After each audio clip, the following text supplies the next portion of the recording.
Where you at? Where you at? Working for your stomach. Stop slipping. Whip your hands, whip your hands, whip your hands, whip your hands. Come on, come on, come on. I know you're sleeping now. Y'all gotta wake up some more, yeah? Okay, let's go.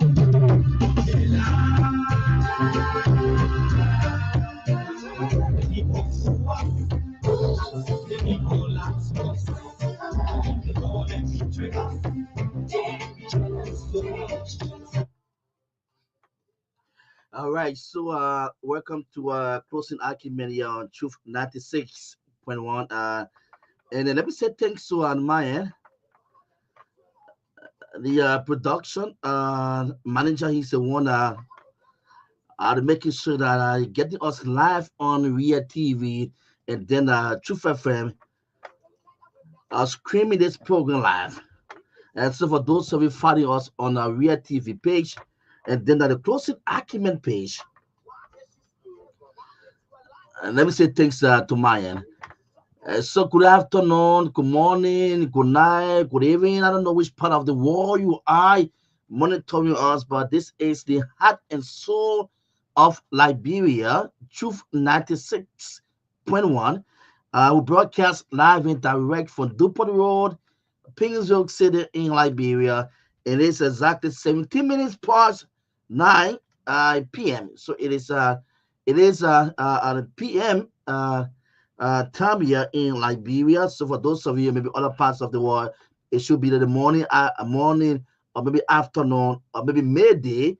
I say that good evening, good afternoon, good morning to you. But welcome and hello, how's up to those of you here in Liberia. Welcome to the closing argument on Truth 96.1. And shortly, the team of panelists will join me on the show straight up to 12 midnight. So we do expect the team of panelists, the rest of the guys, to shut the join in here on the closing argument up to 12 o'clock in Liberia, and that will be midnight. And we will be talking about the next morning now.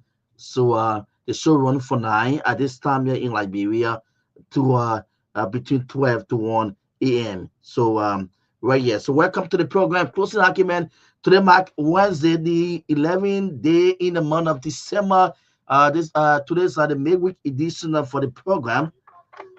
Welcome. My name is Ansu. I'm always here from Monday to Friday, and for 9 straight up to 12 midnight, waiting on my team of panelists to join me shortly. So thanks to the production manager, Myean. So welcome for those of you finding us live. Those of you finding us live on our closing argument page. I say hi up. Musu Morris Kassel. She said hi to the people of closing argument. I say hi up to you, Musu. And then James A. Kuyate said good evening, closing argument.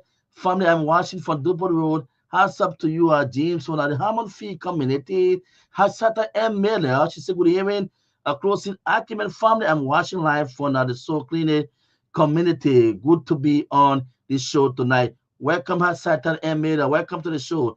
Hanks Brixie Che. He said, hi, family Hanks. Welcome to closing argument. Welcome to the #1 nighttime program. Straight up to 12 midnight. So welcome. With so many things, a lot of things happening to our country. So much happening though. But this is where being very, very objective when it comes to national, international issue in these on this platform. We are very, very objective in our decision or when it comes to our discussion. We generalize it at the same time. We give you the opportunity, our listeners, and to follow us in the where you can also have your say on the program. So it is very open. It is balanced indeed. This is why people always tune in at this time to listen to the closing argument, because a very balanced platform in which people always at this time here they want to listen to us. They want to be part of the program. So it has up to you guys. And Usman Ansu is watching from the Oro Sinker. Wale is Johnny Loan or Johnny One. I'm watching from Hostom Taxi. I say hands up to you, Alex. Welcome to Closing Argument on Truth FM here. Thanks for funding the program. So just keep sharing and sharing and sharing the show wherever you are following us from by Facebook. I said keep sharing the show. All right, keep sharing the program. Keep inviting more people to join you on the Closing Argument here tonight, so you can get it back in the to all of you on our Facebook. The viewer will say, welcome to the program here tonight. So my name is Ansu Sirleaf. I'm here alongside for Myean. He is the one behind the camera, making sure that you guys can get me live on Facebook, and also the team of panelists that will be joining me shortly. We'll be beginning on as soon as the guys get set. We'll be joined with our team here on the program tonight. So many things happening in our country, in which our people, I always tell people, I said, before you go to bed in this country, and it's just about, I don't know, shall we say, our leaders nothing to content creators now. Every day must be setting thing on the social media now. Our leaders, the higher, officially, before we go to bed, there must be certain thing there for our leaders. When you wake up in the morning, Liberia on the spotlight. Liberia on the spotlight. When you wake up in the morning hour, there will be certain thing on the internet with our name on it. Liberia, Liberia, Liberia. And every day that comes, you have to see certain thing there, or find certain thing from our country. But this is it. This is our country. So, and I tell you, you cannot be deported from this country there. You and I can never be deported from this country. No, no, no, no. They will take you from the U.S. They take you from other parts of the world. They send it back to Liberia. They deport you from here. Now, where they carry you? They get taken from here. So you just have to stay here, be here with us when you come here, so we all can go through whatsoever that is here. Whether it's about fixing our country, that responsibility rests in our hands. Whether it's about making our country ugly, that responsibility rests right in our hands. So everything is on our shoulder. So whether you stay out, you come back home, if you want to be part of the process, the development, whatever you think about, maybe happening good in this country, if you want to be part of that process, mean you have to join it in AB. If you want to be part of the process where you have our country on the internet and trending around with the wrong news, the wrong reason, then you can be part of it. But this is our country. So welcome. And the politics are taking over this country. Politics right now are taking over this country. The reason why I would tell people, because if you find out maybe in Africa or even maybe other parts of the world, Liberia, our officials then, when it comes to money in the end in government, they are, I don't know, should I say they are blacks or it's an opportunity. So they have top politics around us only because everybody wants to seek their interest and go make their $15,000 or the $20,000 and go to the Capitol building and fight, and because they want to make decision in their interests. So they had the whole thing looking now. So we have been tired with politics. There are other good things can be happening in the country, but the politics will cover it. Politics will cover it. You know there's some good things happening here. There's some good things can be happening in this country, but politics cover it. Because daybreak, that's why you see, you listen to the radio, that just it. In the afternoon, that just it. At night, at this time, you see we sitting here again on it, that just it. You go on the internet, like Liberia again, or you see us there. The hard politics has taken over this country.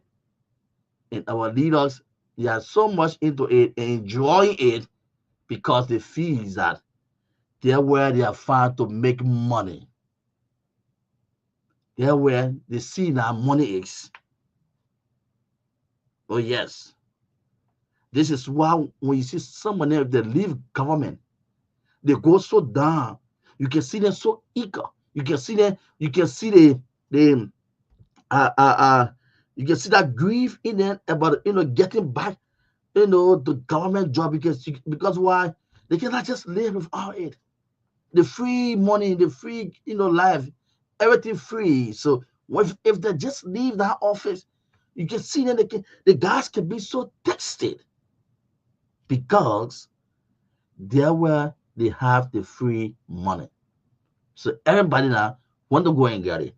So when they leave that area, you see them fighting on it, fighting to go back. They will do everything because that's what they want. Shall we say my the guys that run the morning show, uh O'Neill and Makai. So Makai was just sharing fun. He said we're just talking this morning on the we're talking this morning on the on new political party and other stuff.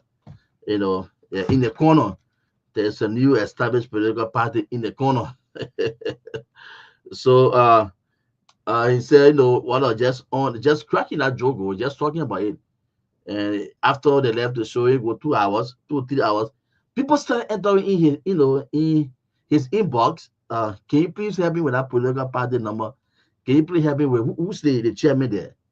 Maka said he himself he started laughing. He said, "What? How the people in the country? The German yet political party been there.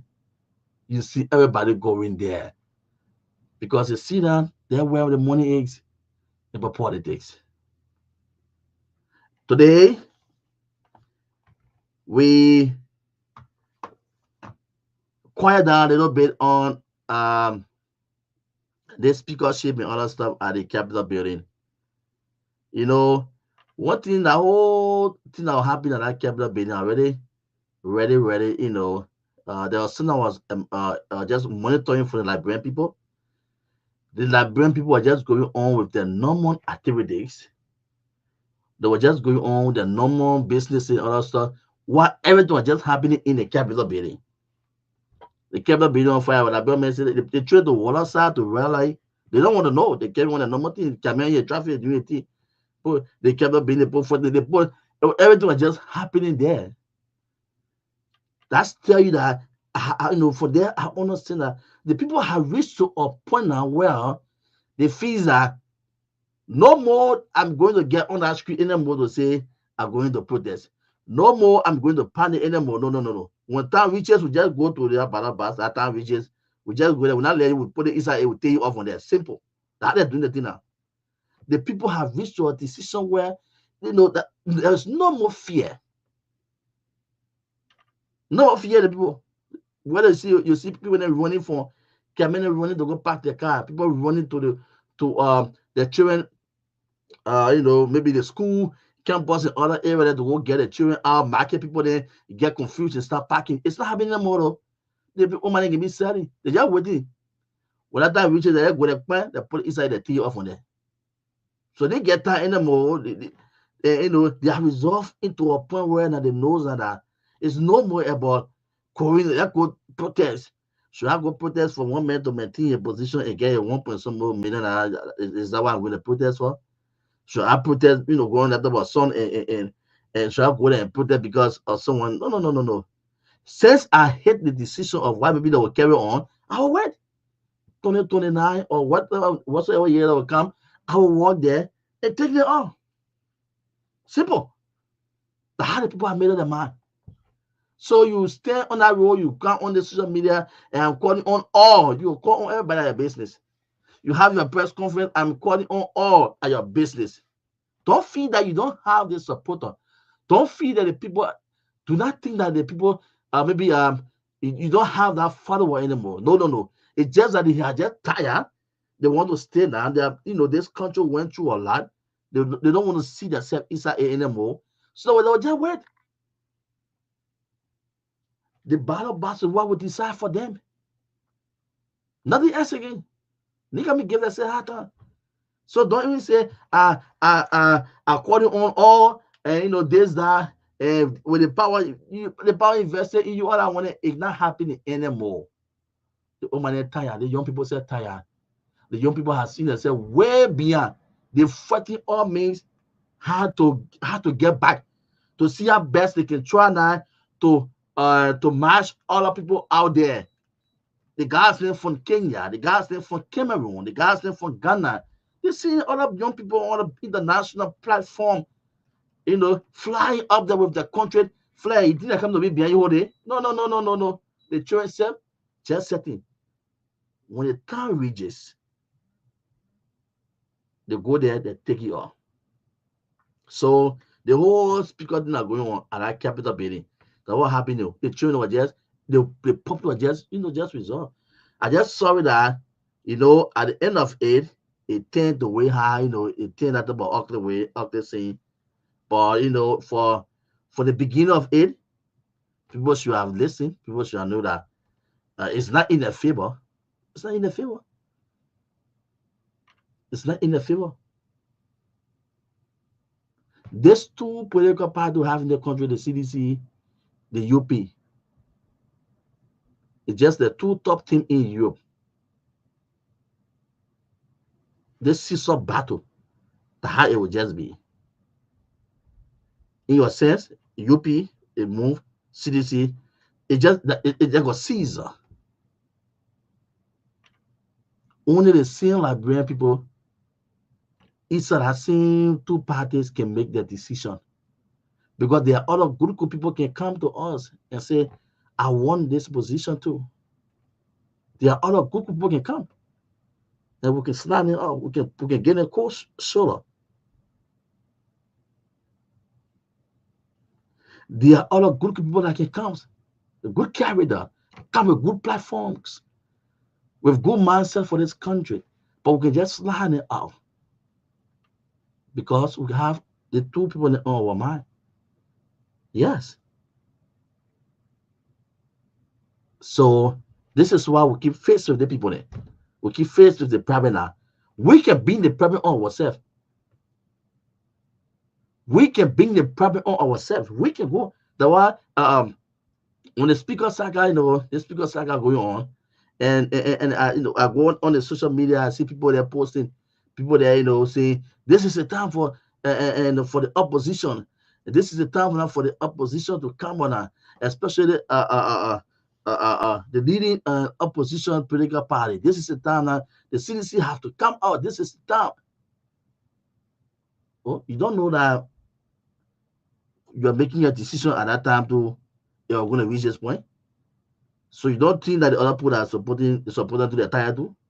No, you go for your own certain, you brought it on you. So you have to live with it.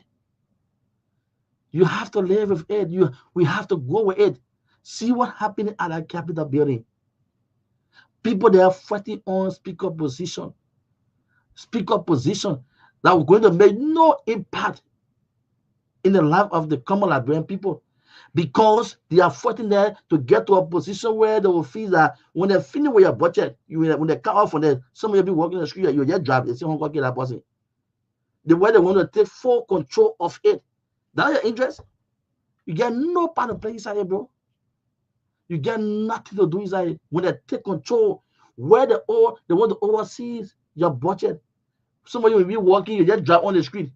Because when they finish playing inside, nothing is able to reach you. That's what the fight is going on for.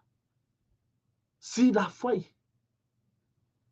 See it. You think the fight is about maybe the police, they're going to increase the police salary, the nurses, our teachers. You think what they're fighting for? No. That fight there is, I'm for the executive. Yes, I want to take charge of that seat because I want to have full control of it. Where when there's some things that I want to happen, the person who I put in charge of it will go by and say, okay, I'm sending it to committee. So the committee he's sending it to, like very simple who he appointed there. The very simple, he knows very well that he's going to talk to them and what he want, what the executive want, what they want. So how will he put there? We're going to discuss it and go back to it and pass it. That's all. That's not your interest. It's not for you, people. People who is so challenging it because they feel that they want a balance. They want a neutral. They want to be a neutral thing in your sense that they don't want this other group, this maybe ruling group or opposition or what, but they see somebody who is competent, with the feel that when they sit there, this person can make a decision, not only for maybe party level or for because this person feel that I'm here for them, but we're going to make a general decision. So there are some people who saw neutral supporting certain people. It was the reason. It was just the reason, people. The people that are playing fighting over budget and speaker position, because the budget for the fighting war, speaker position there. It's not for you and I. Friend is speaking.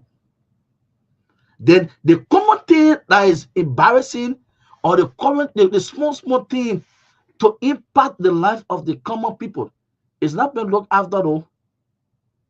The small thing that is supposed to look at, which the common man is benefiting from, the common man is enjoying, the common man having that time maybe with, they're looking at small thing. They're looking at that position there because they're where they have the interest. Those common small things, they're not calling the guys name from LTA to go to that Capitol building, now to the Senate to ask them, why are you cutting all the small benefit for all the people there? You're making everything hard, and to the color area you're calling off, the small did that thing you're calling off. Why when the people go pay for LEC, they pay the $10 or $20, a job way down, and what they will see that the token is small. What happening there? What happening into that traffic there? We see more police people just harassing people in the traffic, where you see policemen and driver fighting into the traffic. What happened that we see more children in the street selling water between the cars and other stuff? So let's call on the minister for Jallah and find out for her or find out for him what's going on. What's happening there in Lofa County or in San or Nima County? There are some photos of Villa King from there. We saw the children sitting on the floor in school. What's going on? They're not thinking about these are the things and calling the people into that building to question the people, but they are there fighting for that seat. Why you people put the thing up there and say, okay, we all know that gas dropped now to 600 or maybe 580. The gas price is what coming down, but we still have people out there in the traffic, commercial drivers, the transportation fare is still high. They call the transport minister. So those are the things that we expect people to be looking at. So you see, that is nothing that in your interest. What happened at the hospital, major hospital indeed, we still have our nurses, our doctors still on stress. What going on? People are thinking, those they will never look at that thing. They will never look at it. You go to the GSM company, they'll tell you body that your people told us to cut it down. To cut it down. This mandate came from your people. This mandate came from your people. They say we should cut it down. The voice call it, cut it. The small packages and things, and they put it off on it. You're not calling the people to ask them, what's the problem? What's going on? Police officer and taxi driver in the traffic, they rubbing each other's shoulder with serious fight because officer haven't taken pay for some time yet. So that the taxi driver they told that they only the name back on. So for that reason, they join the serious fight in the traffic. You're not questioning them to ask them what happened to the little children who selling waters up between selling cola and things up between the cars and what's going on. It's happening right here in Monrovia, and you are seeing it. So start thinking about outside the rural part of the country. What's happening in the rural part of the country is worse. What are the things that happen in the rural part? Because just in Monrovia, you see it. You see the tension, very, very. Look, it gets high. The country it gets so high in your sense that you are starting about if I'm in the city, I'm finding it so difficult at this. What happened to put in the rural area? But they're not calling the people to ask them, what's the problem? They are there muscling each other, fighting each other for that position. A position where someone want to take full power of and feels that whatsoever I want to happen to be done, I want my own person over it. So the what's going on, people, there's nothing. So it's not in our interest. The benefit of what is not coming to you. The benefit is not coming to you. Are they checking toward our major vocational schools? MVDC sent, I think, since they took the director or who from that place there, sometime, I don't know how many months gone since they're talking out, going to some month at that place, they try and go to school there, almost 4 to 5 months now, not better school, they train there in and out, in and out, in and out. Have they really checked that place to know what's happening in that place? They never check it up yet. They never check it out yet to know one of the children stayed in school. MVDC there. They were protesting, other stuff was going on there. But we are still fighting on budget. Because I think that's because position a budget beneath. Where someone feels that they want certain person, they want a person to sit to that area where they will have full control, where they will have full control of what they want. It's not for you and I. Don't put yourself in the politics. Don't hurt your feelings. Do not hurt your feelings. You'll be hurting yourself for nothing. Once you hurt yourself, you just be putting yourself in the positive for nothing. So it is time for us, for Liberians, as I said, Liberians are no longer thinking about they're going to protest. They're going to the protest, relax now, you're waiting. And I like the way how they are making that decision. They are making their decision now. They're waiting to another, they're going to take you off on there. Plenty of people will go sit down. Plenty of people will go. Because since they are seeing the Liberian people to be, they are seeing the people to be everywhere they come, to just get what they want. From there, they go and sit down. They have the fees. This other group, other government come with different name. The other government come with another name. Okay, after the purple, the rescue came in. This is rescue. This is where the people high, the people hope was so, I don't know. The expectation of the people was just so high.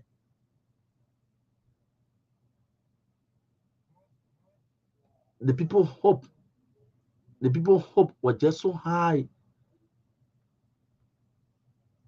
The people hope, when I say very, very high, into this 1 year. But if this one let it down, then it means that I don't know the next one will be coming. Because this is one of the, this administration was somewhere where the people are already thinking, had a strong belief, strong hope that yes, work, the changes, the transformation we want. The Liberian people, the things they've been yearning for, very hungry and thirsty for, they rest all and say, this is our hope. So if this other group let it down, and I don't know how far you're going at, because we're already climaxing 1 year already. 1 year already going. So we don't even know whether the remaining 5 years, but they are still, things can still happen in that 5 years. Things can still happen to that 5 years. But the need to double out. When they started this, it's too bad. It's too ugly. Especially the impact of the common people. The woman who sell her potato grain, the woman who sell her cold water to send her children to school, the man who push the wheel from door to sell water. That man is doing it for his children. That man need good life, need job for his children. They may don't need hardship anymore. So the expectation of what the people have is what, their hope going away. So I don't know, is it a rescue? The tree is falling, but can it, maybe it will balance back, but it's slipping away. The Liberian people have too much of a strong belief. There's too much of strong hope in this government. Government? No, no, no, no. They need to wake up. And people there who the Liberian people believe in and decided to follow you and support this government, they see you sleeping.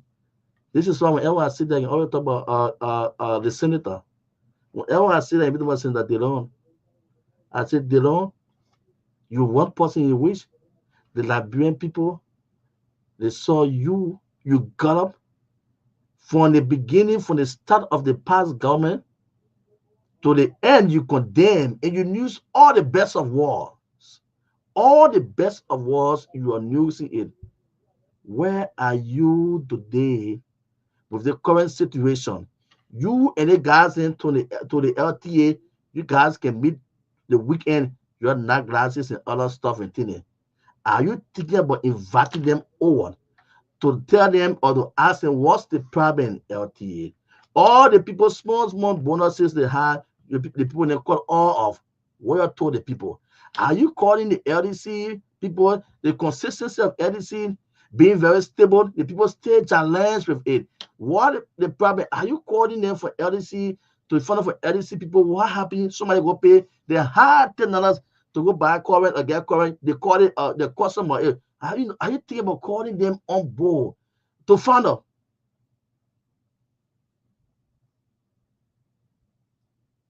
Are you thinking of it? This is what we're saying. I'm not coming here to sit here, Eureka, Jeremiah. I'm not coming here to sit here to castigate people. Because we did it for how many years, it's still the same. So I'm not coming to do that. Because we did it, people do it, it's still the same. But I like the way how the Liberian people that are making their own decision. In your sense now that go stand on the screen and say protest. Go stand on the screen and say they're going to do this one. The people that they resolve now, they're just sitting here waiting. When the time reaches, they go there, they tell you all this, they forget about you. So they didn't come and sit there, they say, they come in to talk about maybe president. We come and sit there to talk about maybe President Bogai. But President Bogai is already leaving the picture already. We should start thinking about who next. He's already leaving the picture already. Because those that people in the news, his influence and his popularity at that time, in which people saw it like, yes, indeed, we needed somebody to come into this country to see our best. We can get a better life for our people. So people knew the president. People knew that president, the president. The news broadcast popularity and claim on it. They set up to the very position and they stay making the same money. They're making their 15,000. They're making. And let me tell you about this government, or not about this government per se, but let me tell you about the current group that is head in this country. Let me tell you a little bit about them. This group that head in this country, the Unity Party group, the UP group are the one they let their money build so much until don't feed them when they can't see money small, they will leave it small. They will carry up. The group. Don't feed them when they go to your ministry, your agency, they go see money down. What's it? Say, okay, maybe the past VJ King, they cut salary, they cut other stuff and things. They want to take it up. They will want to take it up. Oh yeah. How the group looking? So if you think that the committee say, oh, we will reduce our salary, our money, a lie. Every benefit you think attached to it, they will take all. If possible, they will add it up. That's how the other group looking.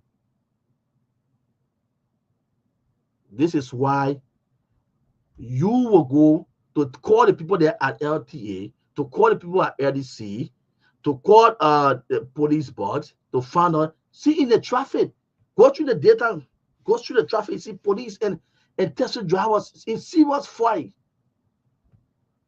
Serious fight. What a fighting for, because just the entire system there, they pollute the entire system, being polluted with the corruption. And so for that reason, it has no control. So you see the point, you're fighting among yourself. People say this other group are coming to resolve it. No more police going to struggle, no more police going to face the same parent. We have to, this current situation at the Capitol building is not your interest. Let it be out. Do not put your personal self into it. Do not. I told the guys, I said I don't know, maybe Speaker Kofa wanted to see, and I don't know, because there was nothing were absent or it was inheriting to see that the process that was taking place of removing him, it was not from the bigger hands. And I was still wondering, still thinking whether he was, but he was still doubting it. He was still doubting it, because this started in a way in which people, I told the people, I said that when the guys said notice that when people are yelling all around here, you go to transport ministry, they take 200 people for on job. You go to NPA, they take people for on job. The National Council of Elders and what, going 8-9 months to all salary. The lawmakers there, they were not in the position to listen to the cries of the people. The people cry. People in the position, they were fighting here and there. Oh no, there was nobody there to say, oh, they're listening to the people there and see what we invite people over. This very speaker, he was there moving smoothly with the president. They were enjoying themselves. You could see them, in different era. When it's still happening, but he doesn't know that it was coming to him. They were starting from way down there, transport. 100 people that took them out. You go here, NPA, they took people out from NPA. This agency and ministry that were taking people out. The people were crying. So don't you know that it was coming to you small? Because they started from your people then. And your people started crying. Up to the time it reached out to you. To you in your sense that they enter into the Capitol building and say, okay, say we're feeling with the people there now, we're feeling with the people there. Suppose, yeah, the CSA feeling taking some people out for MCC, for different agencies and ministry. They're feeling taking some people out already. So for that reason, now let's go in the Capitol building. So you know what's coming to you. It was just claiming up to you. It was coming. You're not smart to know that the thing was coming up. District 7 lawmaker for in Nema County. Musa Bealded told you, on the Bealded said the thing coming to you. The thing is supported by the big hands. You are still doubting. You are still doubting until they took you from here, because there was no reason of you going Italy. It was not on the country. Maybe we went Italy for, maybe we had there was some reason for the country, maybe on behalf of the country, or or some national issue. So we need to attend and maybe to go Italy with the president. No, they took you from here with that president. They send you to Italy with the president, because they were trying it. So you don't know that there was a big hands on here. You still needed somebody who can tell you, speaker, that the big hands is on here until you came back. When you came back on the Rickman Road that was going on, you could see the owner man into the process, budget going to the to majority block or whatsoever. You could see a lot of things. You could see people then being appointed from government officials going there. You couldn't see all the things and know that you the one stay. So what he wanted to see now was for the president's sister to go in.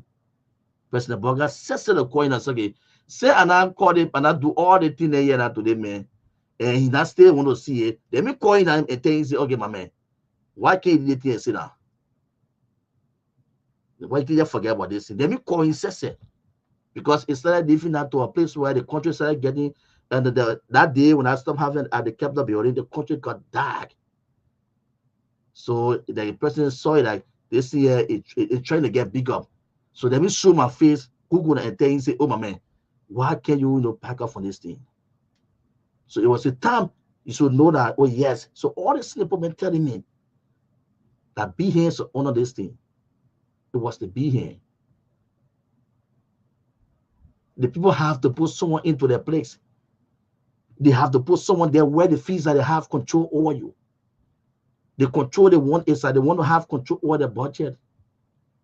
If they want to implement or to carry on the things for that budget, you think they want someone inside who will to make decision. It will take their time. No. That's how they wanted it to be. So it was planned. You just want to, and I told the guys, I said, when that ruling came out from the court, despite it was open for the court, but logically, if you go through the ruling, because the court condemns some action, some step taken by that majority bloc, the court definitely condemns some of it. So if you have to go through that ruling good, you notice it that the court have to come and say, John, you're wrong, to tell you your face, say you're wrong or you're right. But from what the court came away, it could just explain to itself, maybe the speaker just said, okay, I fought because I wanted to see whether the law, that I wanted to test the law. And yes, this is what I saw. He was saying that our justice system is strong and backing up. Because I saw people celebrating and jubilating all over on that fateful day when the court came up with that ruling. Because that's why you should have shown and say, yes, I wanted to see this law. I want to test our justice system. I fought it and I saw it because the court never open. There were some people still arguing here and there. Who were for, who were not for. Why the court never seen it open, the court read the same thing. There are some things that were condemned. There are some things, the action that were taken condemned by the court. They say you go back, you go handle it. So you have to point at this group and say you're wrong or you're right. They don't have to do it before you know. So you go through it, the whole write-up from the court, you read it good, get the clear, understand it clear, you know that this group here is in the wrong. So for that reason, right there, I was expecting him to say yes. We test the justice system, we test and we find out to know that yes.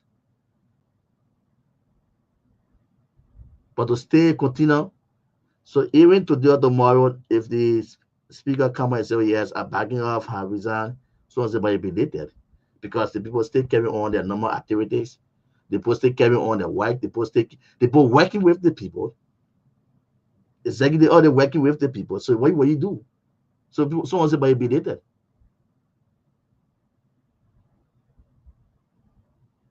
But to see people only man the laws of this country too, this is why I get some of us scared.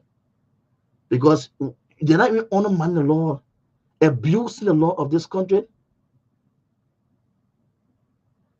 It makes some people scared in your sense that if on the eyes of our children, because what happened at that Capitol building, there was no good sense. Nothing good was shown from there in which you have people to learn from. There was nothing from that place to say, yeah, our children, our people are going to learn from it. There was nothing.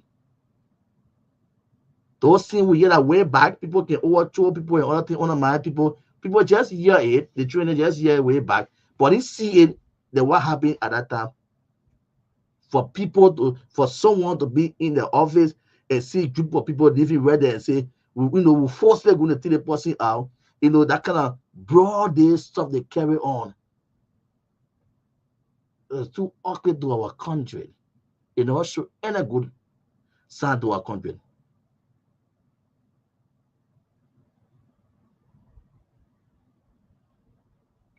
No good sign show to our country, to our children, to see what happened. If you think it show good sign to our country, your children then see you on television. Honorable Kuhn and Samuel Togar, the rest of the guys, they see you on television. You undermining, if on live stream you showing it. You hijacking power by folks, taking it by folks in front of a live stream, falsely putting someone into office, falsely putting someone into office, and your children then sitting by home, they're looking at it, undermining the peace of this country. Your children sitting back home. You know, this is why Kuhn just so Kuhn the elected and speaker the paper to just on it. You know, he needed it so much until he forget to, and just when he put his left hand up. When he read the one so he forget. So he turned out to the left hand speaker, majority speaker, and executive speaker. By law, Kofa would just be on paper all day. On the Kofa would just be on paper to the US embassy, this, that. It would just be on paper. But that the executive, that what they want someone to sit there, that when they ready to carry on the thing, what they want to do, they want someone that will able to stay in their way and question. The people with a few playing with a budget, I say, so people be working the time their head will drop from on their shoulder. Because it's not in your interest. So that people that want it there. So they say, we'll hijack it. We will take it by force. This is what they did to that place. And they had to about it, our children sitting down, watching it to see you. The simple will think say you overthrowing right there. That overthrowing there.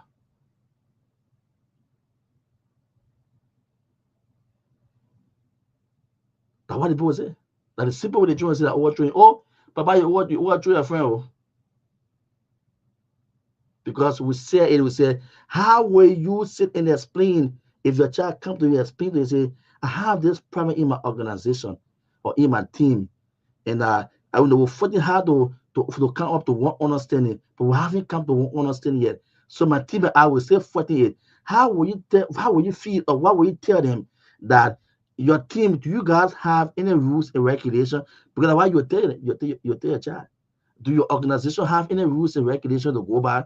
Your child is saying yes. You tell them, go back to your rules and regulation, where you put it, why you should go back. So how will you feel? What will you explain to them when they see you now? You hijacking, you taking it by force.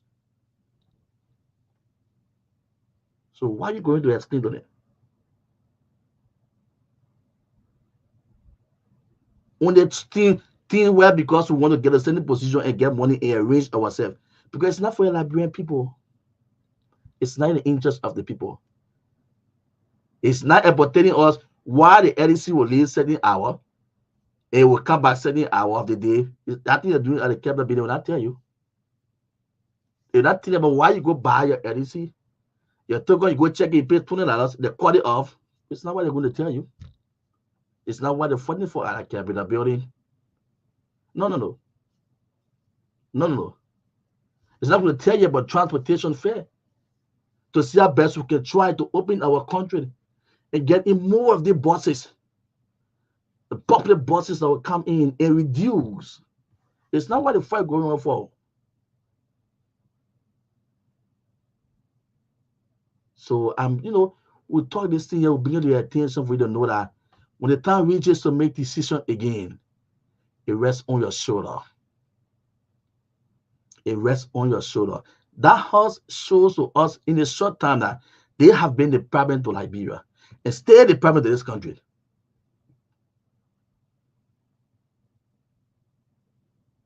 That house show in the short thing that happened to the house there or happened in the Capitol building, it shows not to Liberian people that place has been a problem and will continue to be the problem. Because you know why? The decision that was taken at going down, what happened at that capital building, that what have been happening in the past years, which has not been improving the life of the people, for those that the people in life to represent them. It's not been improving their life. So this is why they want to, they want to keep introducing and keep doing. So this is why they keep putting, they want to see that thing happening. They don't want to see any changes. You don't know? They don't want to see any changes. What happened at the capital building? They tell you that that place is the problem. That place has been the problem from day one. That's why I proving to you right. That people who we like to represent them, to go there, it tells you that they are the problem. And how the problem will be to be fighting for a speaker position because they want the interest to sit there and think on your budget and play all inside when they finish, they send it back to you. And have everybody under their control. It's suddenly be there to represent the people and see how best they can sign some good concession agreement that will help to improve the life of the people. But they'll be there, the executive to control it. The whole thing will be controlled by the executive. They will just be here when they're again. If they show that kind of put money or they spend the money. You put them buying power. The other one go into that place, they won't go keeping the money. 2028, they come back again and just waste it on you. You put it back. The decision rests in our hands again. Our people fail us, and we don't need a rocket scientist or an angel to come and tell you, no. Our people fail us. We don't need. At least, maybe someone will say, okay, for the football president. Oh yes, there was some recreation center built around here. At least to have you sometime on to go there and take out the stress. You can go to some of the the parks and other stuff there. At least to take the wahala off your neck when there's a heavy load on your shoulder. To take it out. To take the football president. At least there's some area there you went there in the first 1 year. Today, there's an area there he left where you can go and sit and say, yeah, you can take some of the stress off your neck. You can take some of the hard time, the hardship off your neck. You can go there, the football president. It was a football president. So at least there's something that FBI, you can go there and just find and relax yourself.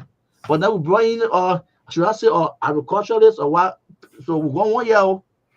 We didn't know what we headed to. Julius, welcome. Ansu, don't stop talking, bro. Just keep going.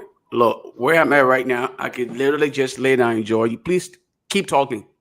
Don't get interrupted. Please keep talking. Let me enjoy you because everything you said can't be any more factual. So please, I'm begging you, please keep talking because you're on ground.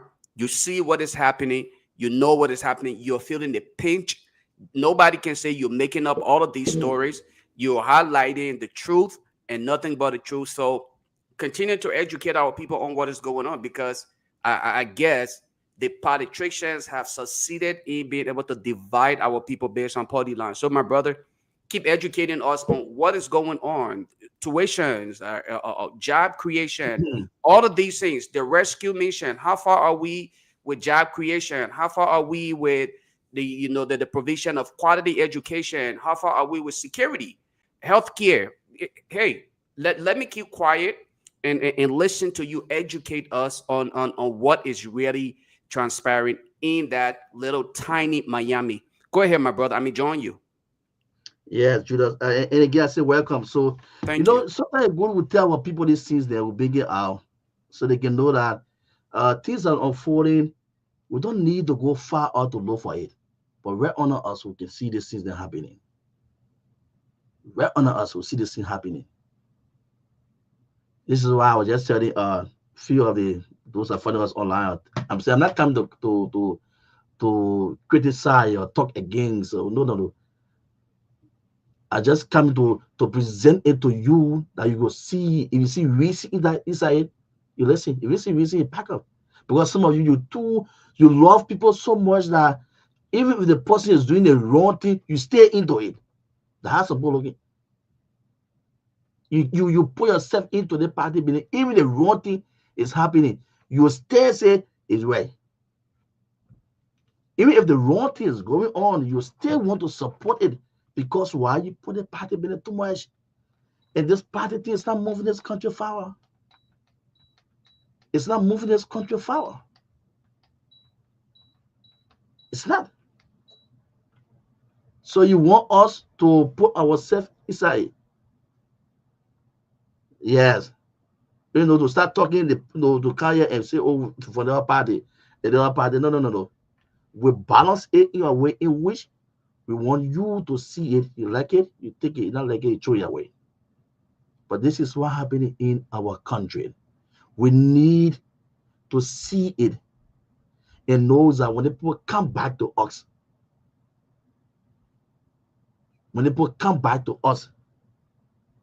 to make a sound decision,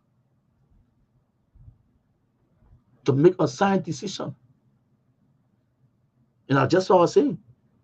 You say, oh yes, the footballing president or the corruption, they corrupt the system, and the money they took all this that. This is why I just said to you. I said, at least a football president, you can go today, you find yourself somewhere to ease the tension for your maybe for you.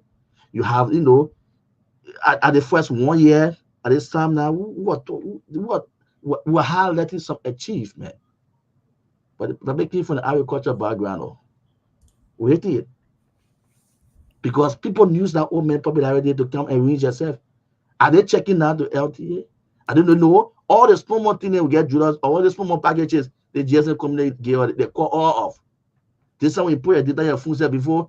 So yeah, those of you that find us online, maybe the only people from abroad will shut this out, viewers will start joining us by Facebook. On the internet, but people that back home will find it difficult because they're cutting the small bonus, all the data. When you go put your credit, as soon as you say hello, before you know it, 1 minute you finish. They cut all. Are you calling Patrick at that Capitol building? The senator, they know that his friend in there. They were drinking together and having fun time. Your friends are not in position. Are you calling them asking why when the people go by, they're talking to NEC, they call it off. You go by, what happened to the data? What happened to the calls? You cut everything off. Are you calling the police, IG, the funder for him? Why the police and the traffic people always, commercial drivers always in fight? Are you calling them? For they are there at the Capitol building, fighting for a position where the fees that when they take that position, they want to overshadow it. They want to take it. This is what and so let me just chime in here quickly. This is what really happens when you have people who ascend to public offices without any agenda. Okay, anybody who is sent to public office without an agenda, they tend to just stall the process, which means they just keep it one place. It's not moving. They just right there.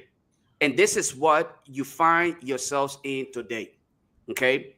They had no agenda. It was simply about themselves. Like we said continuously during the campaign, we reminded Liberians, we said, look, any act of rescue will be for those individuals who are part of the clique of the Unity Party, okay? Because they have no agenda. Anywhere in developed country or the Western world, as one would want to refer to it, when you are hired for a piece of job, you're given 90 days, 3 months. That's your probationary period. Some places, you have a little bit more than that, okay? But up to about a year, they're evaluating your performance because no company wants to bring anybody on to be a liability. You much more should be an asset to that institution. But what we are noticing today is people, first of all, come in and want to just take from the government after they have enriched themselves. Then they start looking at the people, and even at that point, it's either when it is election time, then they start to look at the people's concern. And they're pretending. A lot of these guys that we hire to work or serve in the capacity of, representatives, senators, they don't even realize the reason why they were hired. They don't understand the job, the function of the job. A lot of them come out there and think they're humanitarians. You see some of them doing the job of public work. The job they're supposed to do, they are not. I bet you bring all of your lawbreakers here. 98% of them don't understand the reason why they're there. They generalize their job responsibility. Oh, we are supposed to do oversight, lawmaking. But how is it being done? They cannot tell you. What are some of your legislative projects?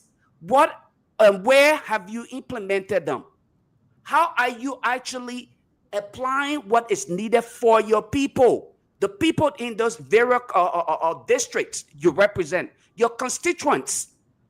How is it that you're making the case for these people? Because if the people are not experiencing what they're supposed to experience, such as quality health care, where I heard last week, a young lady called me and told me that she was turned down from admission at a hospital because she could not afford $20. $20 admission fees, and she was turned down. Now, what becomes of that lady, God forbid, if she ended up ill and died? So what is the role that you're playing as a government, as an institution that's supposed to represent the interests of the people? What about the young people who are gallivanting the streets today, who cannot afford admission to academic institutions, the schools? Public schools supposed to be as competitive to that of the private institutions, so that you can have a balance, okay, and be able to compete with the rest of the world. We are not investing in quality education. We are not investing in developing the lives of the young people so that their futures can be just as bright as those in our neighboring countries. What we are investing in is our individual pockets. What we are investing in is our ability to transport ourselves out of Liberia when we need to seek medical attention. How many people in Liberia can actually afford transportation out of Liberia to go to Ghana, Ivory Coast, and other places to seek medical attention, as compared to those whom you actually see as your lawmakers? They're not in your interest. You made reference to something earlier. You said when Fanati Kofa, when he was actually serving as the speaker, again, at that time, the legitimate speaker at the time, when people were being denied access to jobs, when tenure positions, people in those positions were being violated, he sat and he remained quiet. And he, at that time, thought it was just going to be, hey, you guys will suffer it. Now, today, the clock just turned. He's at the other end of it. This is how it works. Sometimes they think that their homes are above the cloud. When the rain is not going to fall on it. But what happens to John today can also happen to Paul. Today, we are the masses. We are struggling. We are suffering. We cannot afford quality education. We cannot afford quality health care. We cannot afford security, quality security. But they are giving security. Securities are protecting them and their family. But what becomes of you? What becomes of the Mom Mary who have to go in the market and sell every day? They don't care about that, because you know what? They are heavily guarded by armed men. They are protected. Their family are not probably in the country. They are probably residing outside of Liberia and enjoying the system that works. Tomalin, welcome in the show. Hey, it's good to be back, Lofa and Ansu, all our viewers. Good to be back on the platform. With exactly 2 weeks to Christmas. Today makes it 2 weeks to Christmas, and I want to start the show by asking you guys to please contribute to our Christmas fundraiser for our guys in Liberia. The Zelle information is there. The cash information is there. People have been contributing. I want to say thanks to those who have been contributing already. We appreciate it. It's tough in Liberia. I talked to people in Liberia today, and everybody's telling me how the place is dry. Nothing seems to be moving. Those who usually give people money say they just don't have it. everyone looking up to their family, friends, and relatives in the U.S. for assistance right now. That's what everybody's looking up to, and that's the thought going around all the time. Everybody talking about the Christmas, the holiday, how it's tough.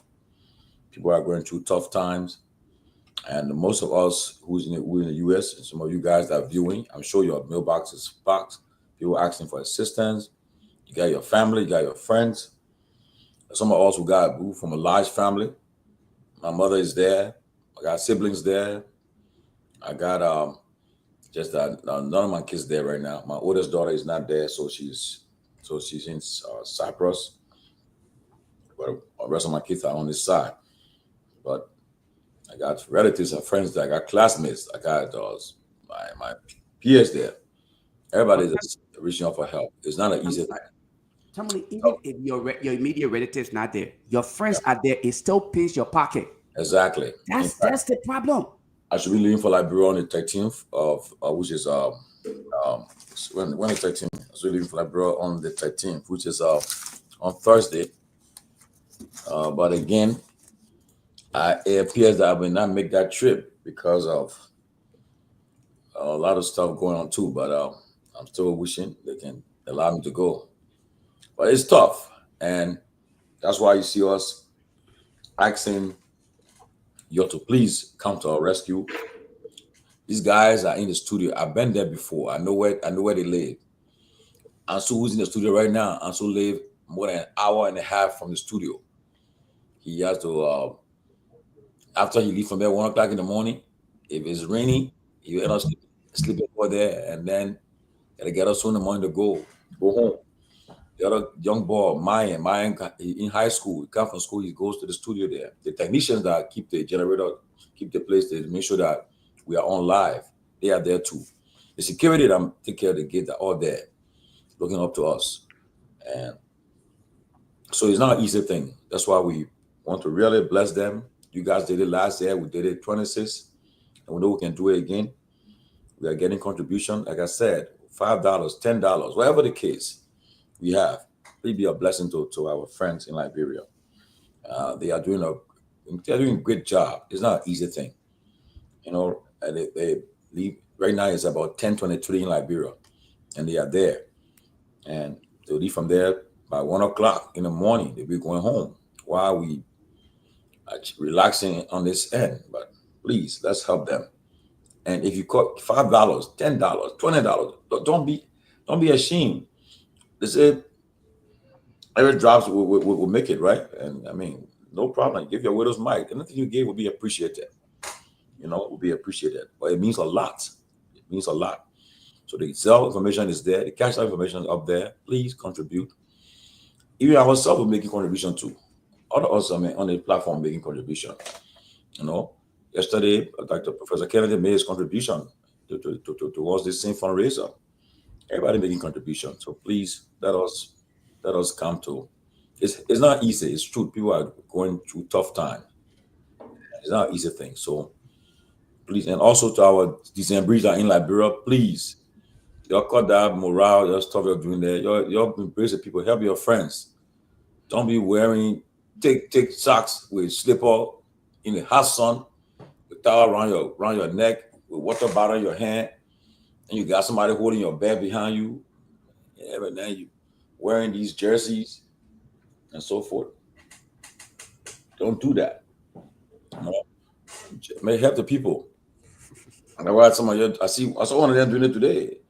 Man, wearing the thick socks with these slippers, the shower slipper again. This slipper you can wear, this post slipper you can wear around here, wearing it, walking down there with towel around your neck, water bottle, somebody holding your bag and BSing, I mean, everybody know you from the COVID, but come on, man. Don't go where they people want help, they want money.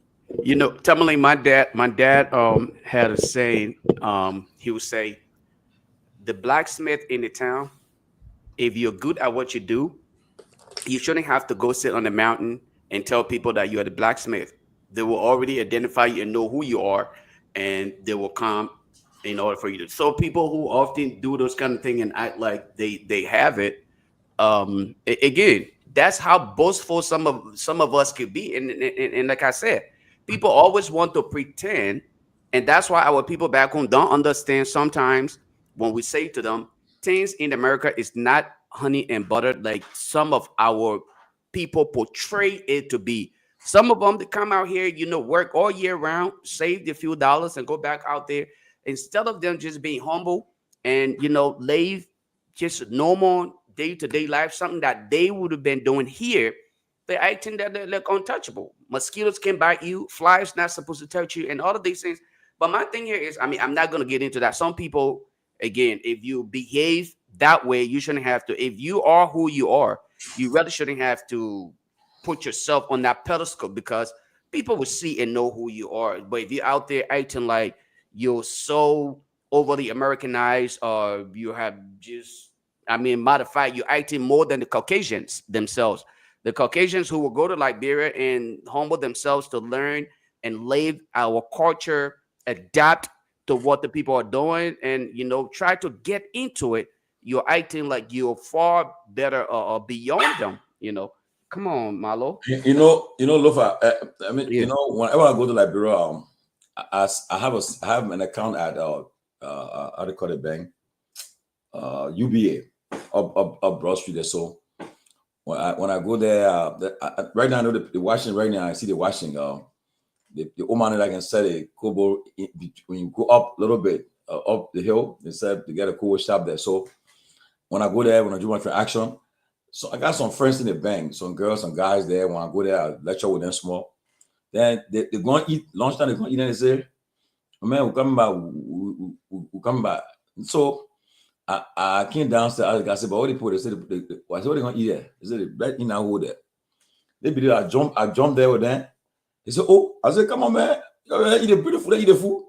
So we eating the food there. They say, "Ah," and they put them talking. I said, "What eating the food, yo?" They brought me the food. I said, "I will pay $20 to that player. I pay you how much for the food? Yeah, I pay you less than $5. I can eat it one. Oh, my man." And how come they myself became cool? That's why they watch the show and how cool with them. Whenever I go to the bank, I can eat how lunch there, right in that where the Kobo shop, right down there. I go there and I eat my food and I get in the tip. I move from there, man. But we can have fun there. So you're watching right now. I won't call your name, but I know you guys know who you guys are. But hopefully when I come, we'll be down there. We can eat again and have fun. But it's a good thing, it's all about blessing and giving. There's a season of giving. This says with matters towards none and goodwill towards all.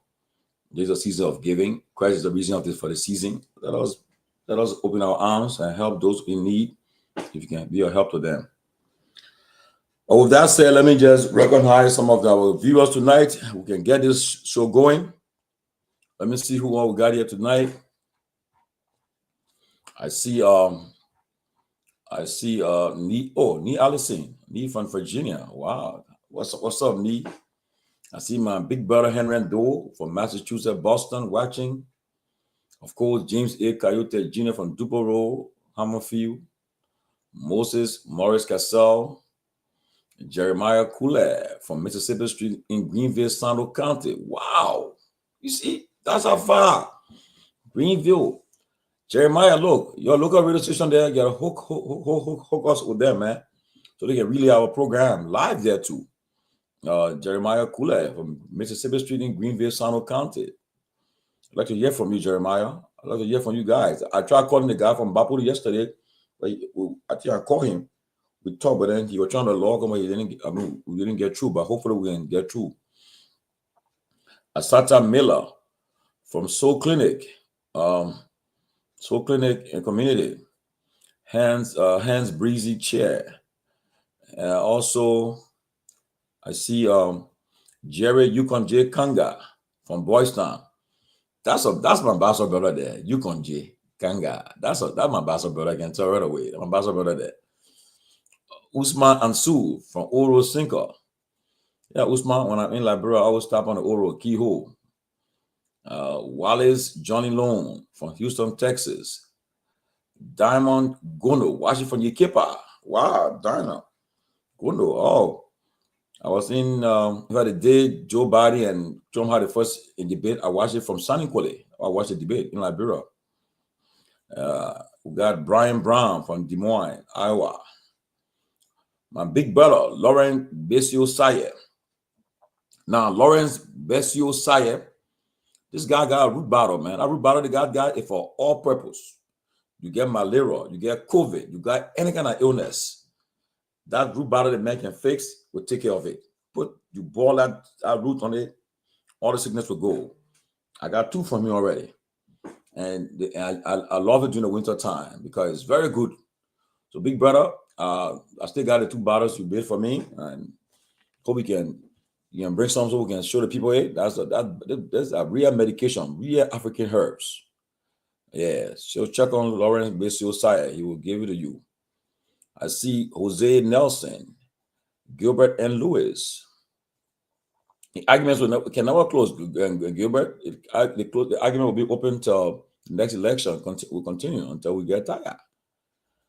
Elijah K. Colley, watching from Vitan Community, Kakada City, Magibi County. Wow, that's my era. I'm from Magibi, but I'm from the Firestone era, though. John T. Mavolo from Duazon Peace Community, Magibi County. Okay, now where I got my other place there. That's good. Daisy Davis, Jolly from New Asia Community, Resident District 4, Painesville. Ernestine Bernard. Okay. We also got Eric Bumble. He said, now this other one be talking all kind of craps. He just said spoon went off. We waste our time here today. We're not competing with nobody, Eric. Maybe you don't understand. Stand there, us can talk. Maybe you're the one you're the guys the one that confused. Because we are still not gonna happen. We still talk. So keep on your misery and be confused. Talking about this and that. You waste your time, you can't waste your time. What you waste your time here for? So continue talking your garbage. We'll entertain you. Alex Morando's Conan. Kelvin Morris Johnson from Bangbat Town, Robertsfield Highway. Martin Willie from South Korea. Of course, Lofa Julius. Okay. Mohammed K. Masakwe from Garnersville. Joseph Kabe. That's okay. Abel Gami. Okay. Esther Clark Fredericks. Wait, Abu. Gotta get Abu. Abu gotta be look. You need different views. So Abu is not a problem. Like Abu will come. You need different views. You got people that will counter Abu when they hear. So that's how we do it, Bilson Pay. Okay, and so yes, that's where Alfred Flomo, Chelsea. Okay, Myean T. Guar, Solo Brown.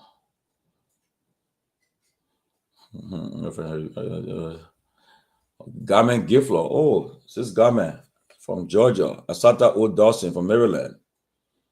Josiah Masale from Morovia, Painesville. Alio Kamara, Sipa Megza.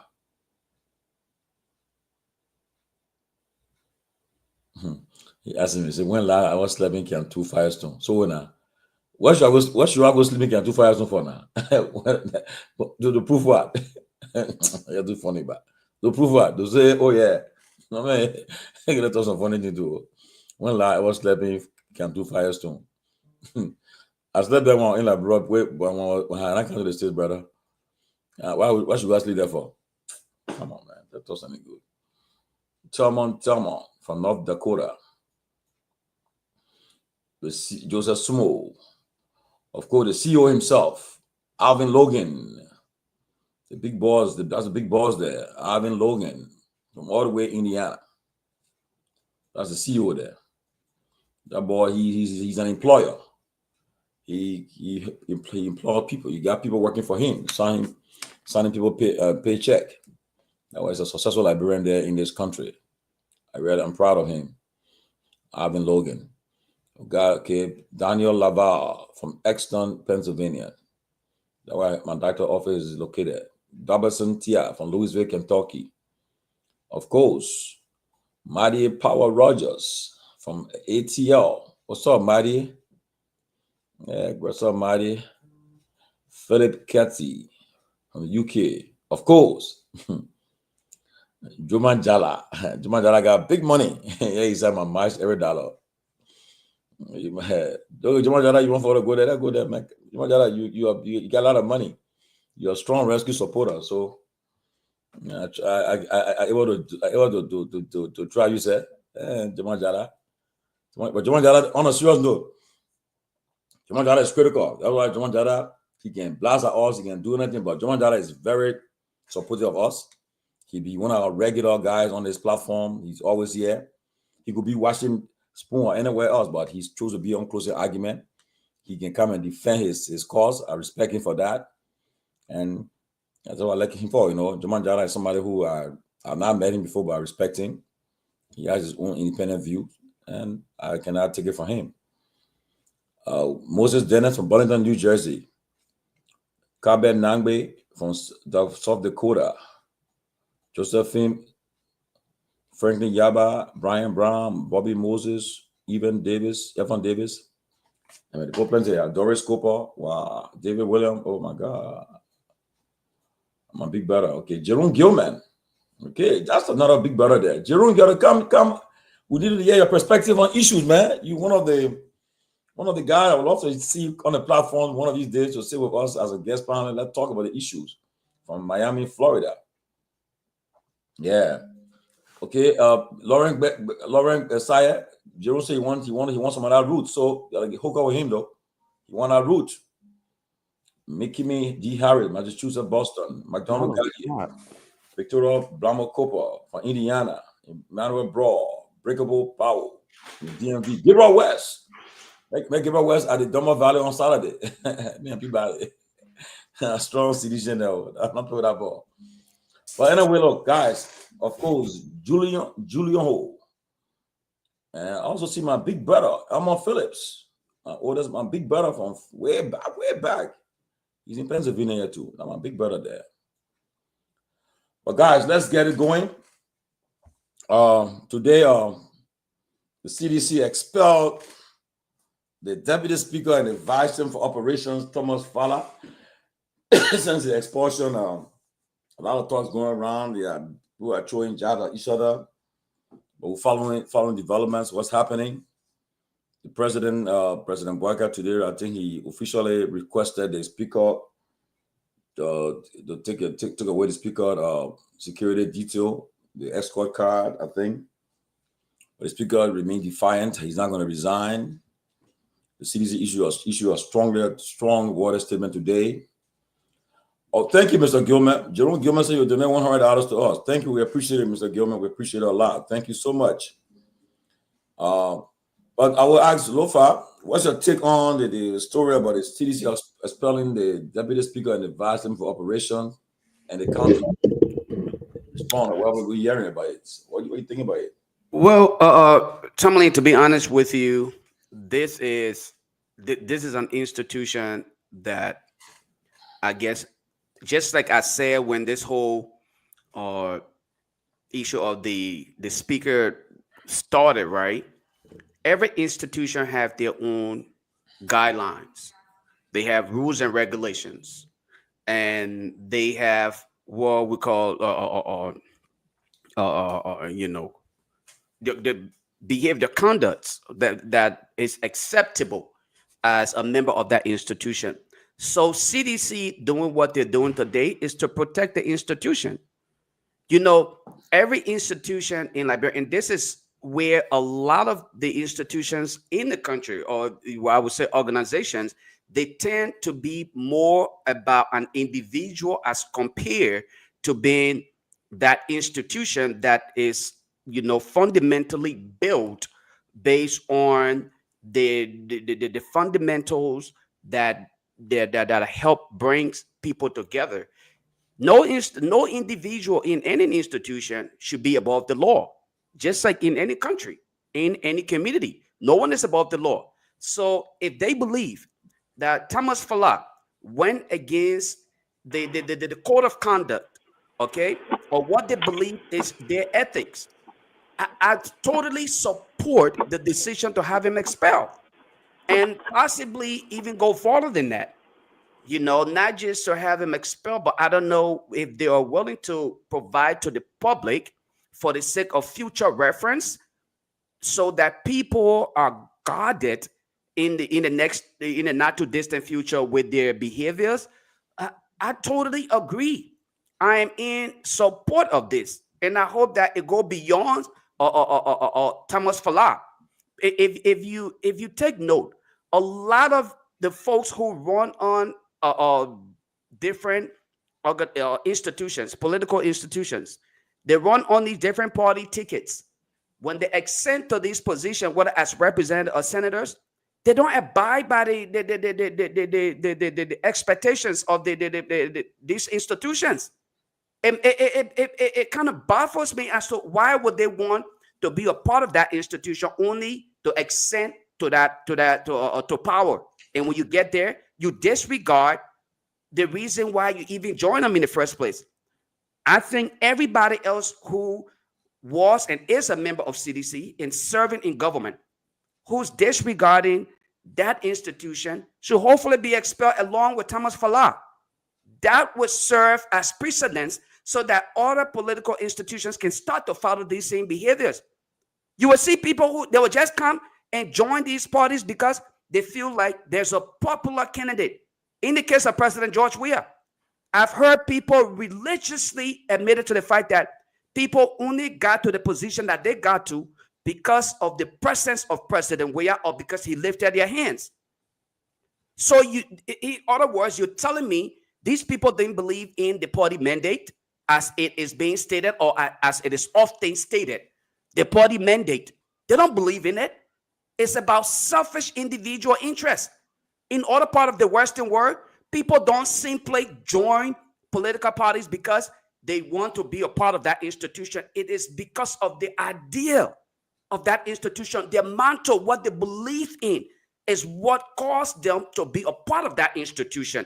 And I see Thomas Falah in other way, he's deviating from what CDC believe in. And if that is what it is, if they conducted what I would consider their background investigation and decided to expel him, I hope it is genuine. It's not just simply for public sentiment.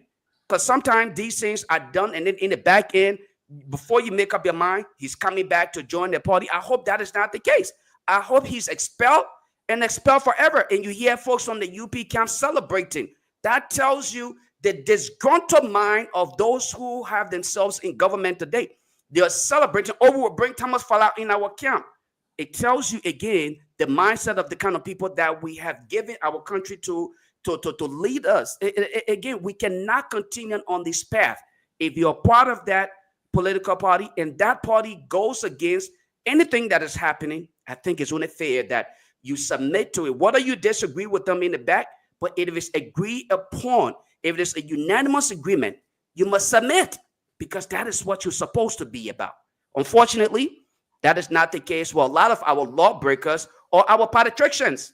Election time, you see everybody jumping guns from one party to another, jumping all around.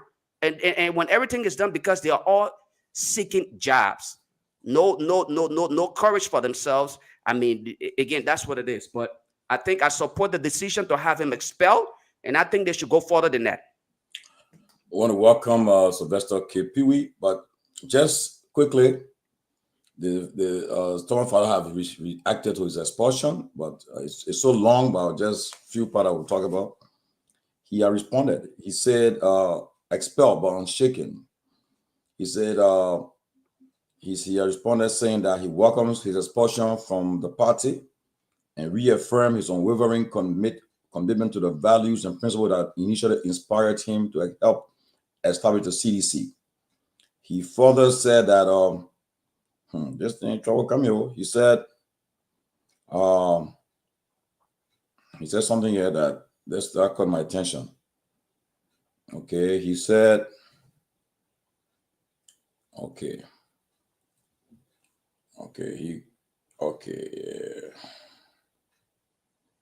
he's also saying that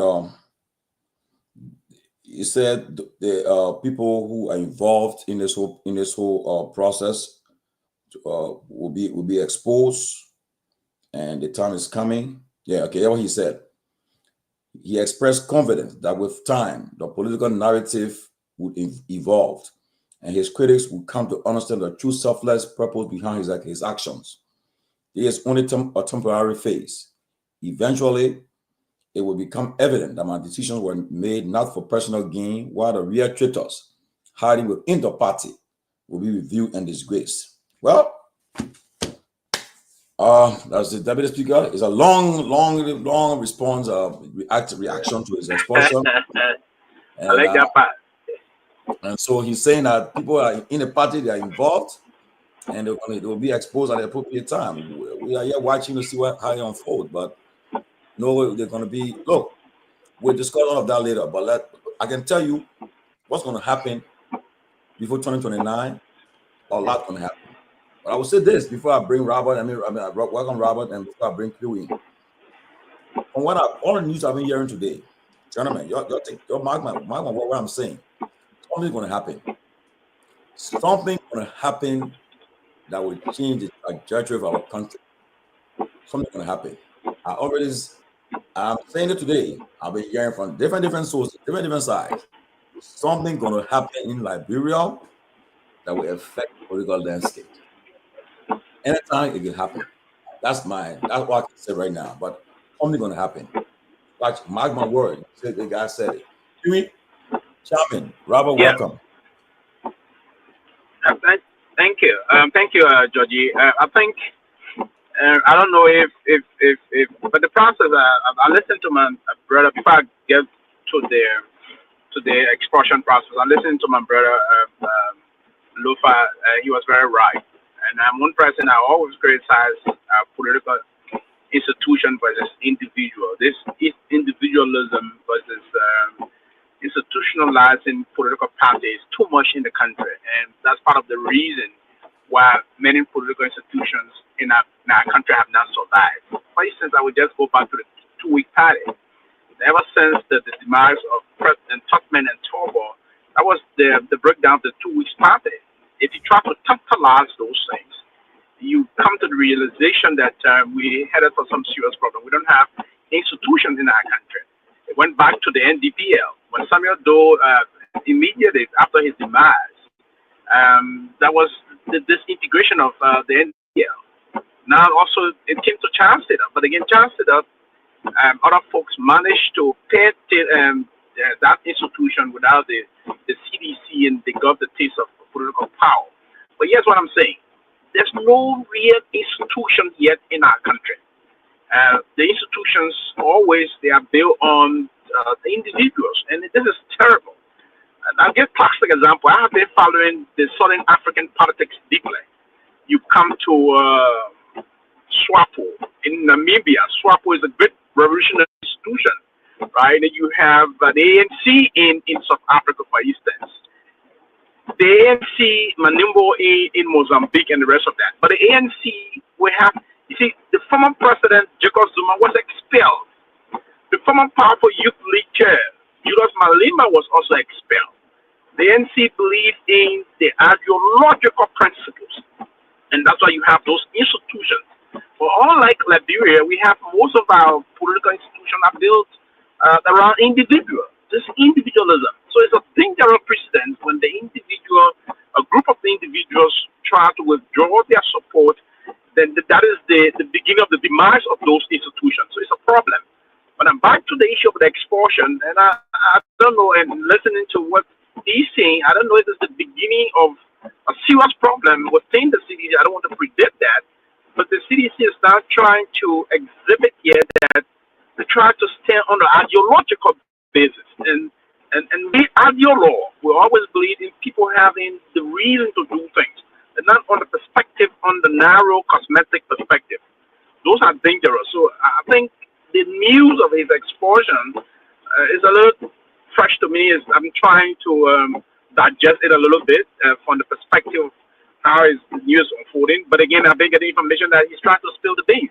Now, is there anything to spill? And that's my own thing. In his own response, he was very clear. He said the real traitor will be exposed. So I don't know who the traitors are, and it will be. I don't know if he knew that. I don't think he had to wait for time. It is important why his expulsion is this fresh, exposed. If he listen, part of the reason why he was expelled, according to the CDC, I wouldn't believe it is the basis of trying to undermine the integrity and the ideological ground of the party. If that's the reason why he was expelled, and he believed that he didn't do what he's accused of, and the real traitor are in the party, I think it would just be prudent enough for him to go ahead and expose those traitors so that the real citizen will understand so who are those problems in the CDC. So I think no one should be given the honeymoon period. No one should be protected. There's the issue of protectionism should not be around certain individual and certain individual go back to it. So I think the party should go for some soul searching and begin the process of doing what they unfold. What's currently quickly unfolding. And then quickly before I close here, the news that and that's one of those things I've said. And I don't mince my words when it comes to that. And I stand, somebody you know me, I will stand very clear on that. I've advised that I don't know the intent of the speaker in terms of taking the fight. And we warriors, we don't fight to the end that we disgrace. No, we don't do that. We retreat and take some tactical retreat and fight another later for another war. The fact that they're going to do these things, I don't know the speaker trying to fight to the end, then he resign 100%. Probably that may be part of the game plan. But I have my thought process, I think, is now that the speaker throwing the towel. He won this battle from my perspective. He won the legal side of things. But again, the other way around is his decision to making this process. So I just want to rest here on this process. But I think it's a huge development on the expulsion of Tomo Fada, who of course have been one of those major contributors to the party, and he's been in the party from 2005 moving forward. This is news, and we hope to see what's going to unfold. Go Robert can I said I got Robert featuring at the ball. How about the ball featuring man? Bling bling, nothing. But look, the good Robert. Let me see this. My man Duke says that Jody just can't move. I said the ball bling bling. Well, I'll tell you this though. But honestly, Robert Gui coming look. Some of us been around for some time. We know what I'm talking about. Something gonna happen. A lot gonna happen.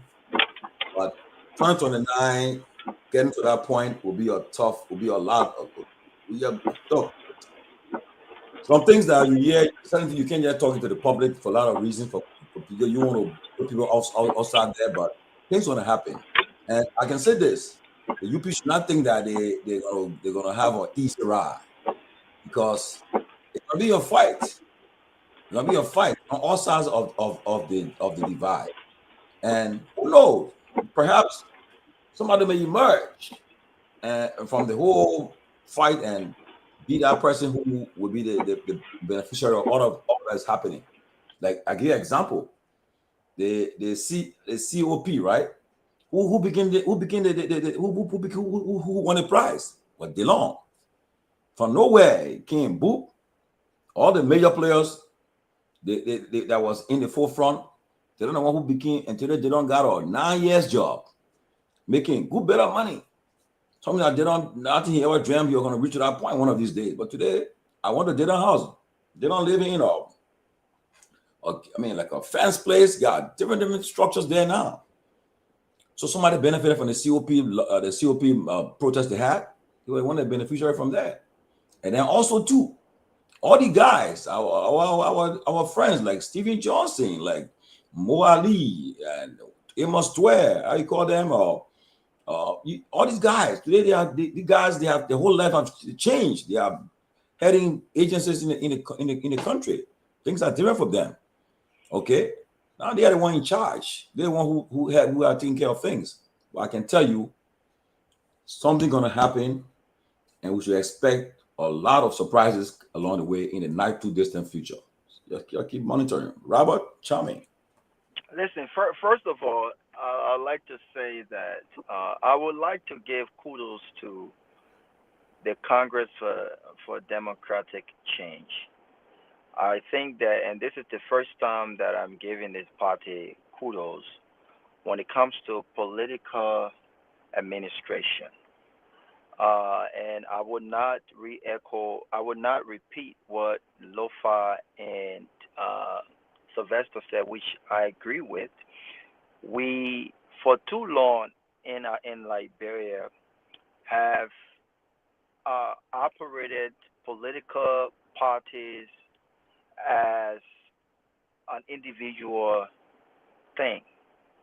And I still think that we don't have a true political institution in Liberia today, even today, because I believe that if George Weah was to step away, and I could be wrong, because I think few things George Weah have done some things in the past with CDC that we have not seen from other parties.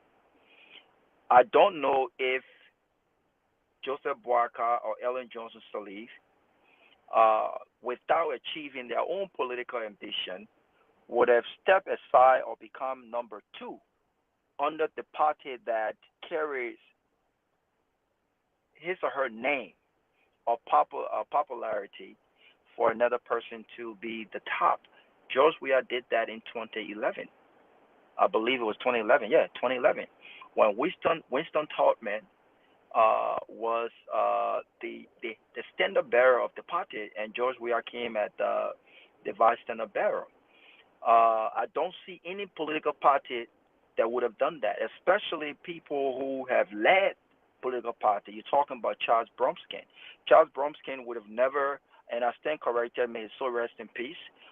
He would have never give way without him being president or being a two-term president to another person within the party to become standard bearer while he was still alive or while he was still politically active. Ellen Johnson Sirleaf would not have given way to another person without completing her two terms. Joseph Boakai, while he's still active politically, would not have given way without also achieving his political ambition of becoming president. George Weah did that. But what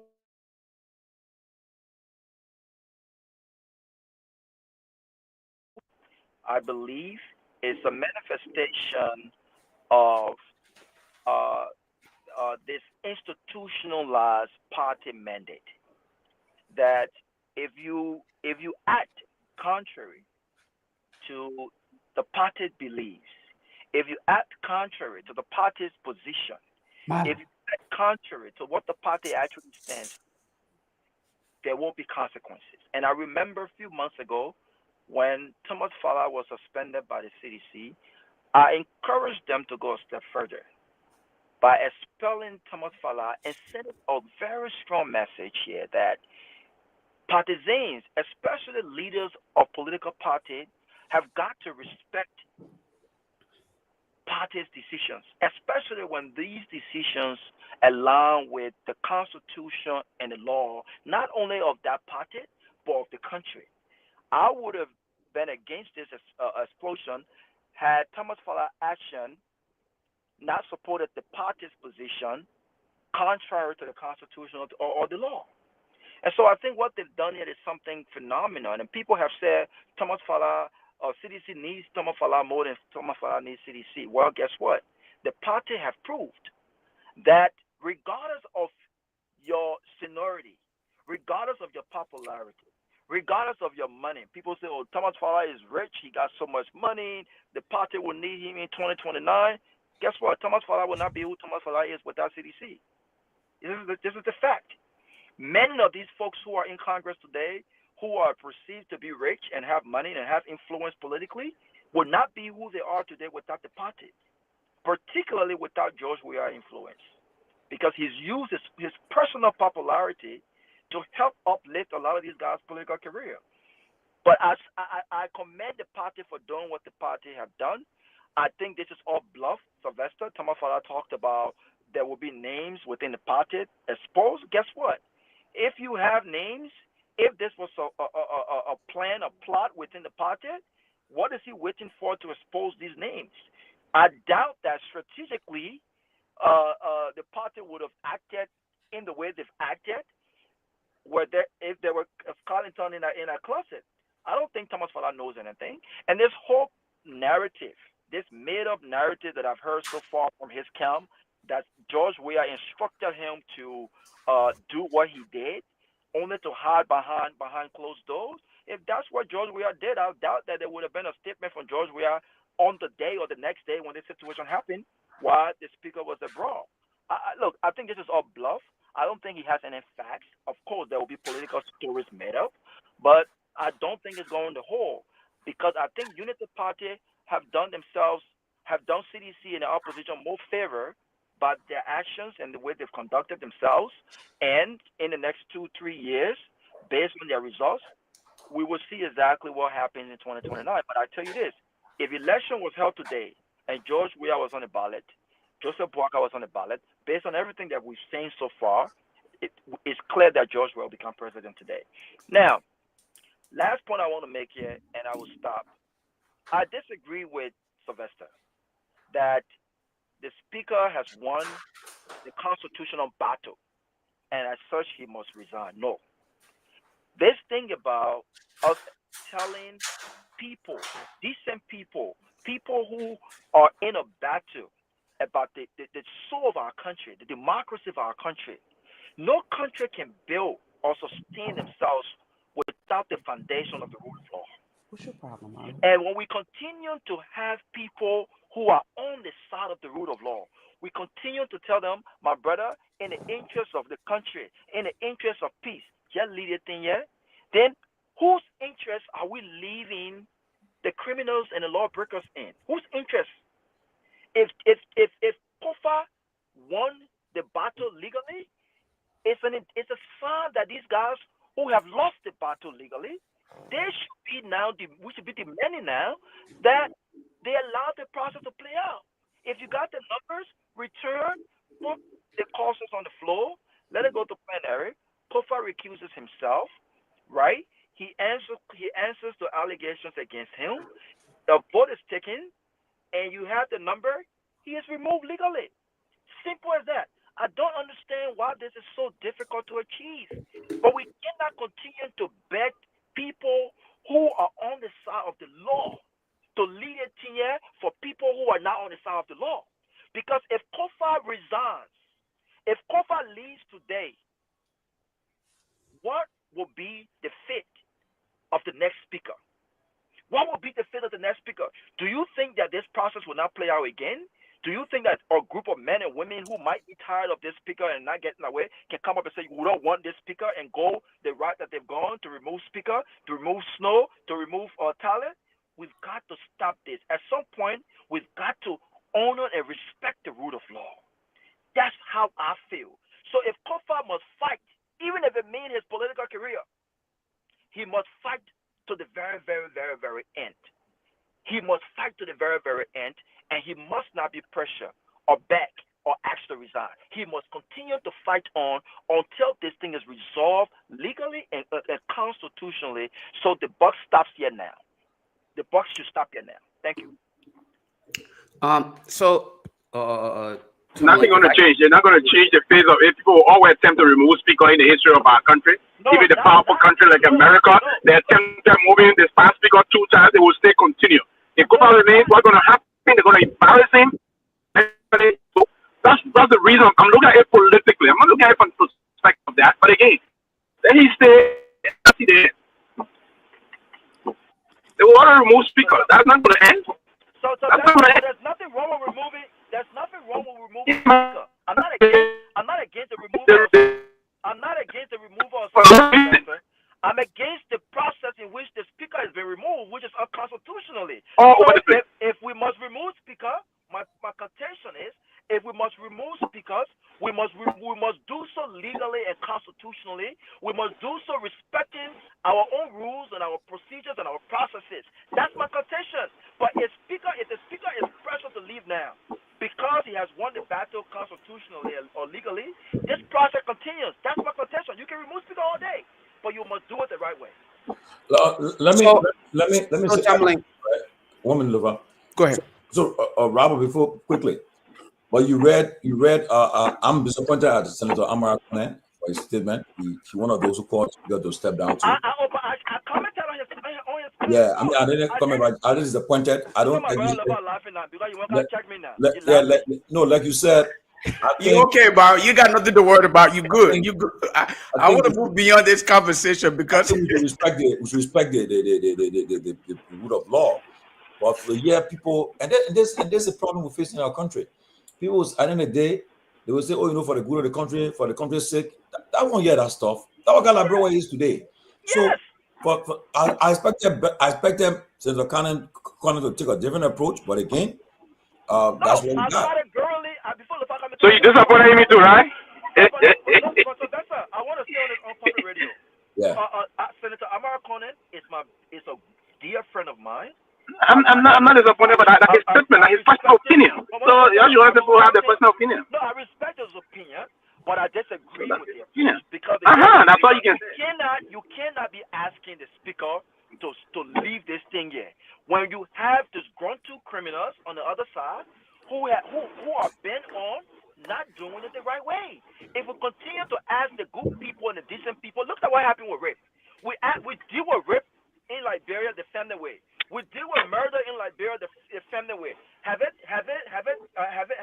affected the decline of rape cases in our country? No, it has actually increased because rapists understand that if they rape people, even family that are related to family, they're not going to go to court. They won't be held accountable for it. So if we start holding people accountable for their actions, then you will see them thinking twice before they act on what they're acting on. So this whole family thing in the sake of the country, in the interest of the country, I'm very disappointed today. I don't think he should have done that, and I made that very clear on his ears. Yeah, I like what the president said. EJA 5. Where does it stop? So if it was done without the presidency, will we be this calm? It's for the country's sake. I like what the president said. We can continue to say country's sake. No, I mean we should not continue this way. If we say that the Supreme Court is the final battle of a certain legal dispute, we should respect their opinions. Nobody should question it. But like for instance, the Attorney General, who happens to be the Dean of the Supreme Court bar, he's the Dean of the Supreme Court, the Dean of the bar, and besides that, he's the only cabinet minister who can disagree with the president publicly, cannot be fired. But for him to yesterday and say interpret the Supreme Court ruling and then Supreme Court, look, that's, as I said, we are treading on dangerous ground. Or Lofa coming. So, Tomalin and the rest of the guys, I really don't want to do it on this. For me, at this point in time, this is spilled milk. It's done. Me having to even speak to this, it seems like it's just going to be a waste of my time. What I really want to focus on going forward is the current issue that we will have to deal with in the not too distant future. Few days from now, we will have to sit here and talk about the president's State of the Nation address, or whatever it is, the State of the Nation address, or something in January.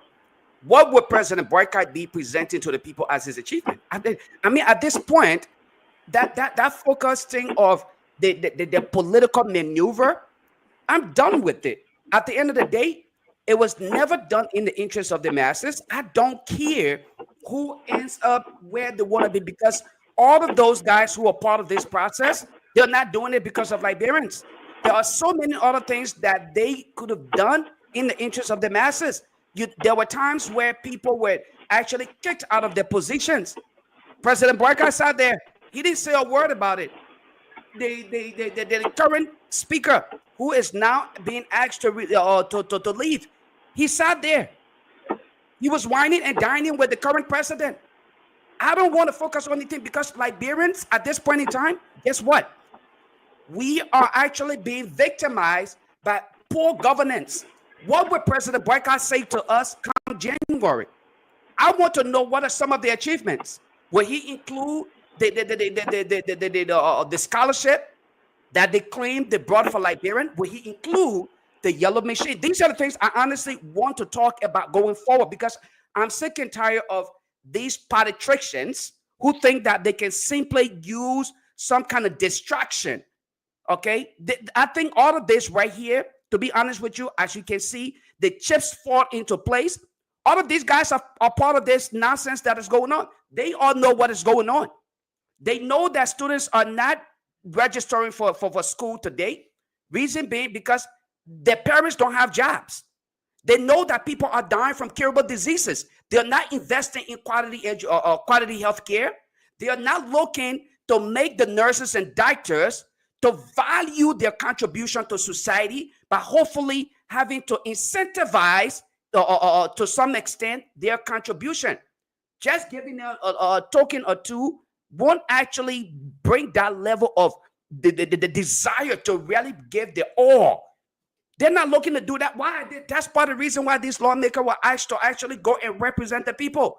So I want to talk about what would President Boakai be presenting to the people come January? What will he be saying to Liberians? How many jobs have they created? It's been a year since President Boakai ascendancy, after 40 some more years of living on taxpayers' money. What is he going to be telling us? He told us that he was well experienced after 40 some more years of existence in government.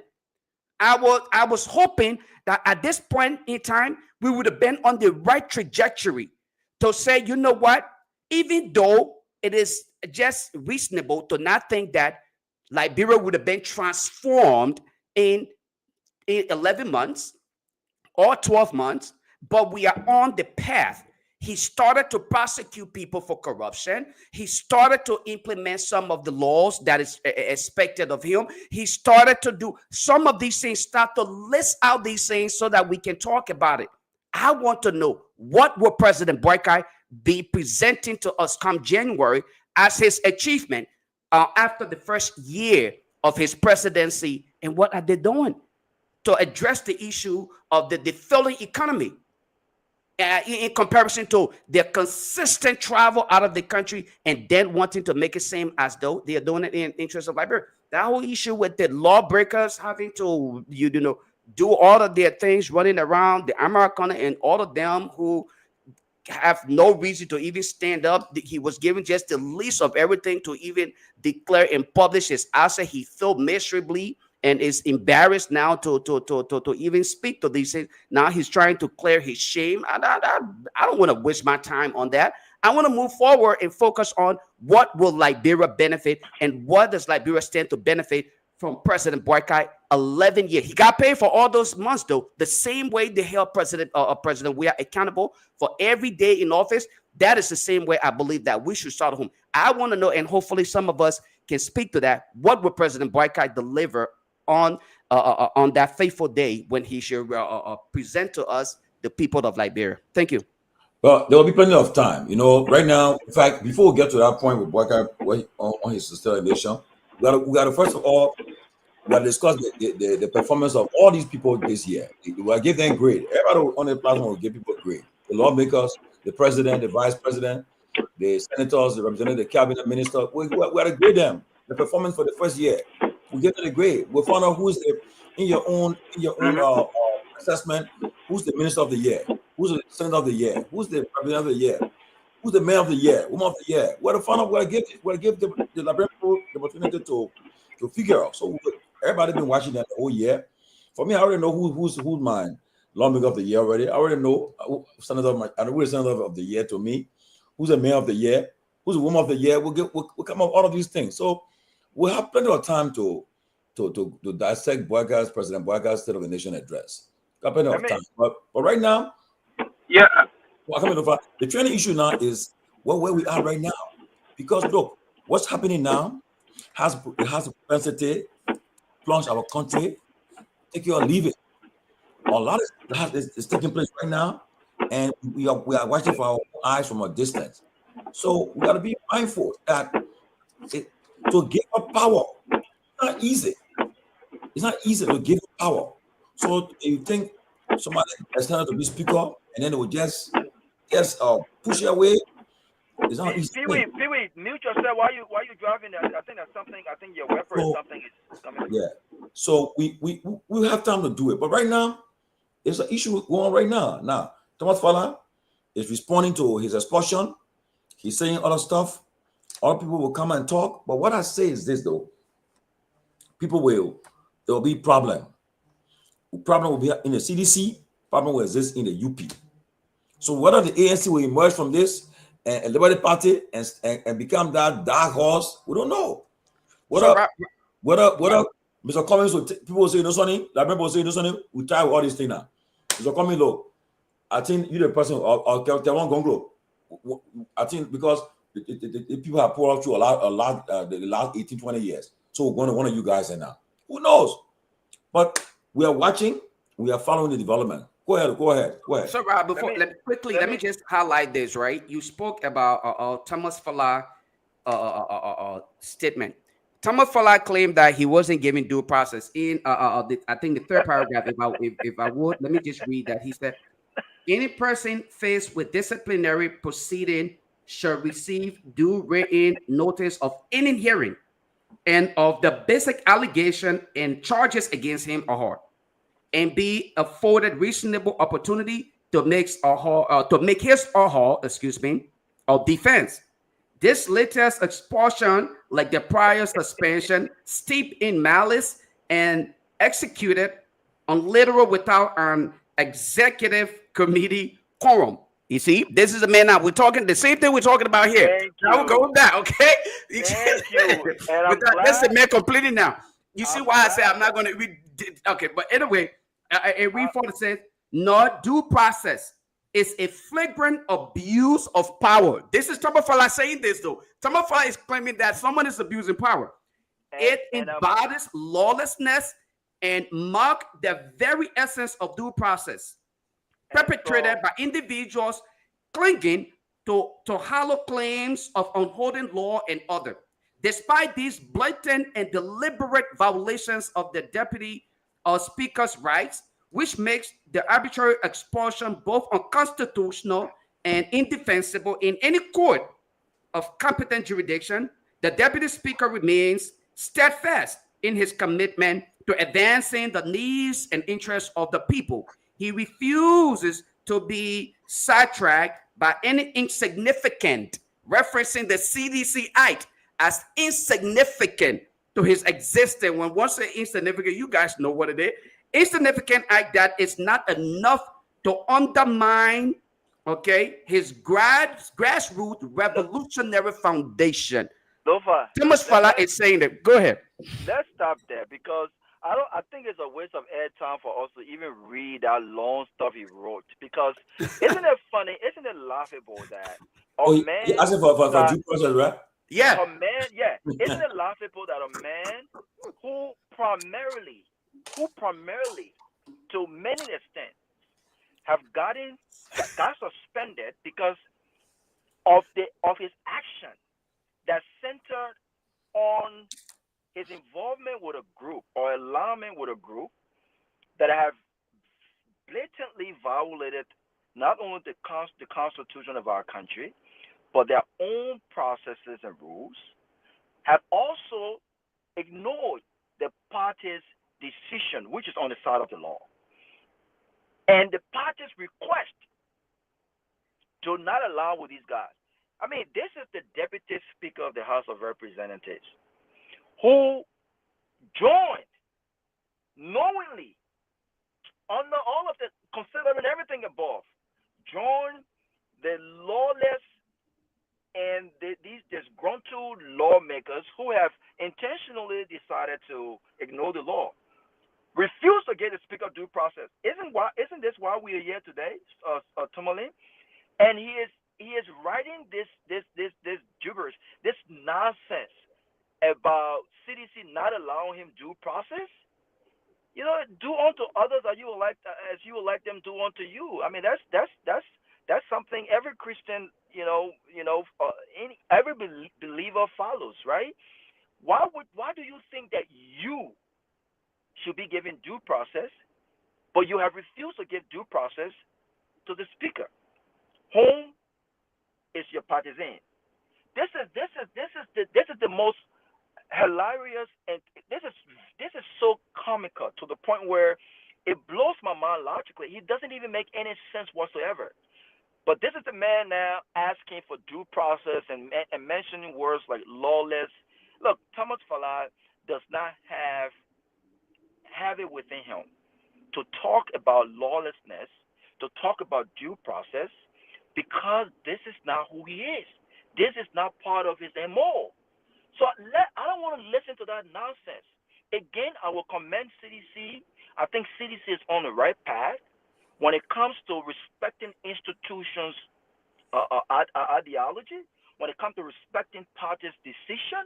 And I believe that this will send a message that no one, regardless of your political status, regardless of your political influence, regardless of how much money you have in the bank, no one, regardless of how long you've been with the party, no one is above the party, the ideas of the party, the institutions, the constitution of that institution or bylaws. No one is above the law, and this will send a message to all partisans.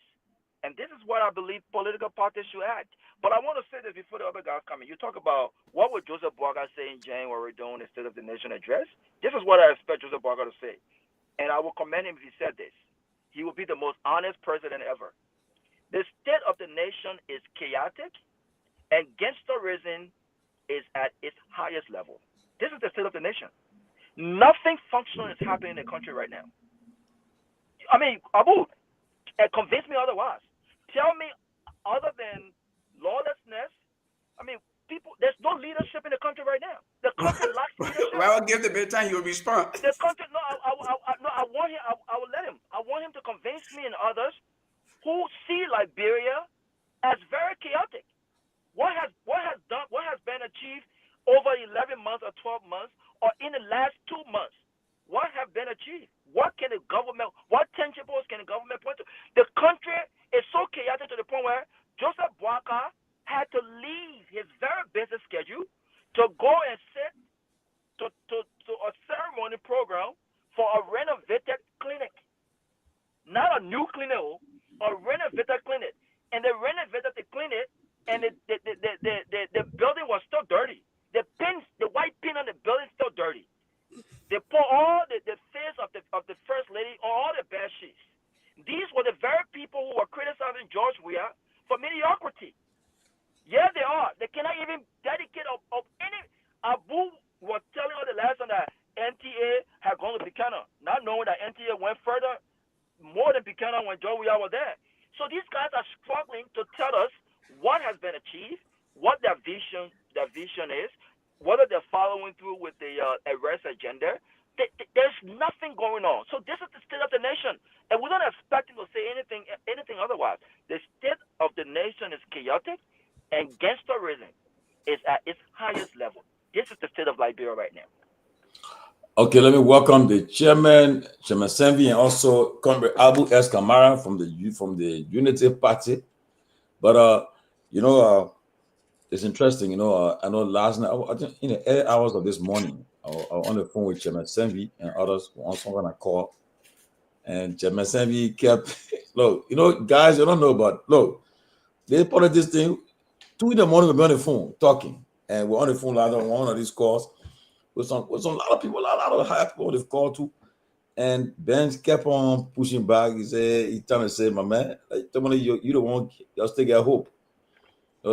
But for me, I remain hopeful, and I believe that Liberia don't mind Ben, man. Ben get hope. He just over the place right now. I know Liberia will rise again. I believe. Yeah, Ben get hope. Don't let Ben. Please, Tomalin, don't say on national radio what Ben be saying behind closed door. Please, I will not lie. They can't. Right. Anyway, coming up.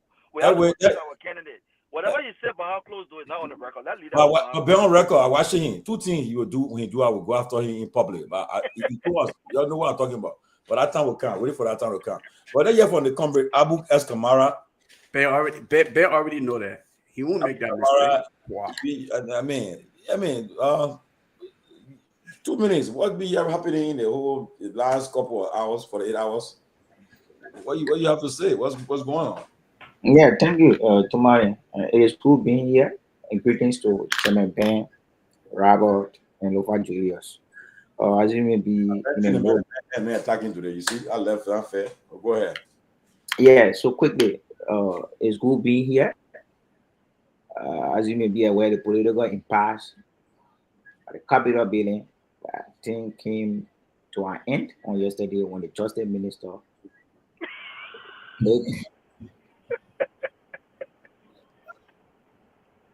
rather, the Justice Minister spoke amiga, stating the executive position with regard to the saga on Capitol Hill, and it was validated by the upper house, which is the Senate.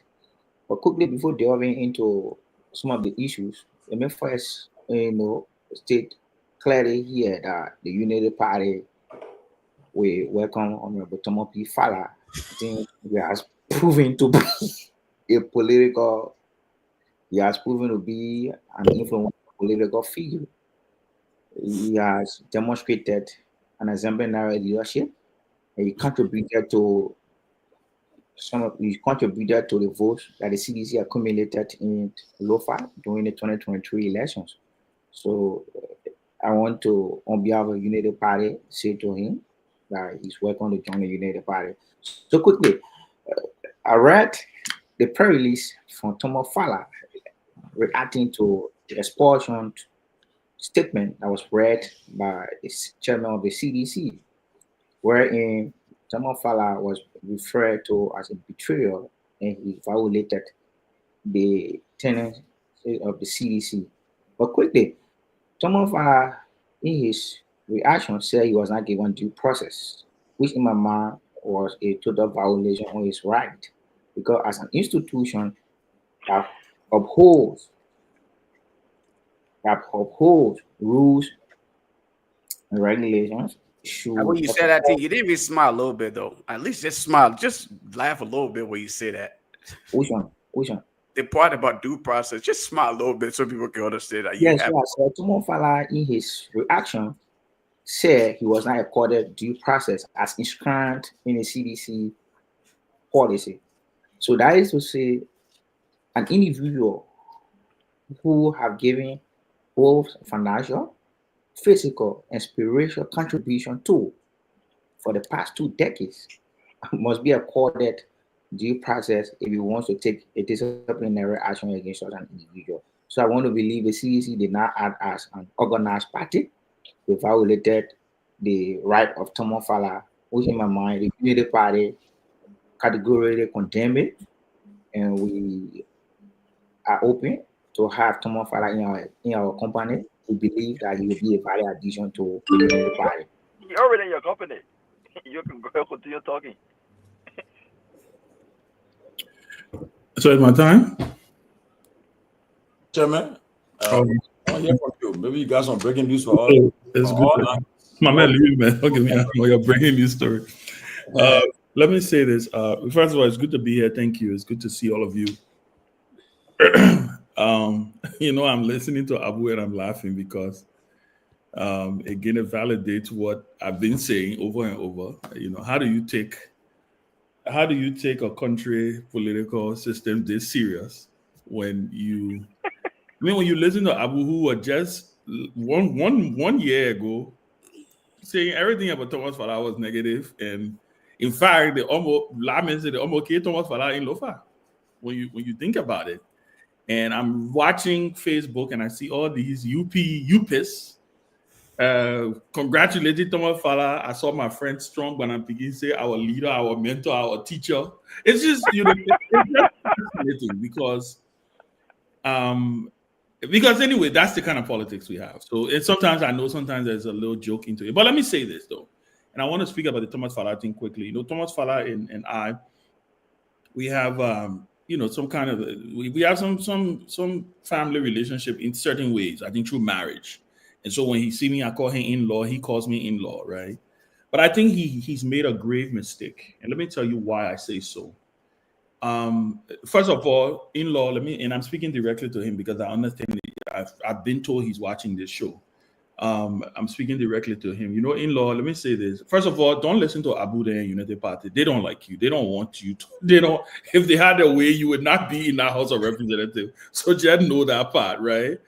But let me say this. I think the mistake, and I said this over and over, many of the leaders in the CDC, right, One mistake I think they often make, and you can go back to leaders of the past, former chairpersons, former secretary generals, former stalwarts of the CDC, folks who, who have a huge stake within the CDC, right?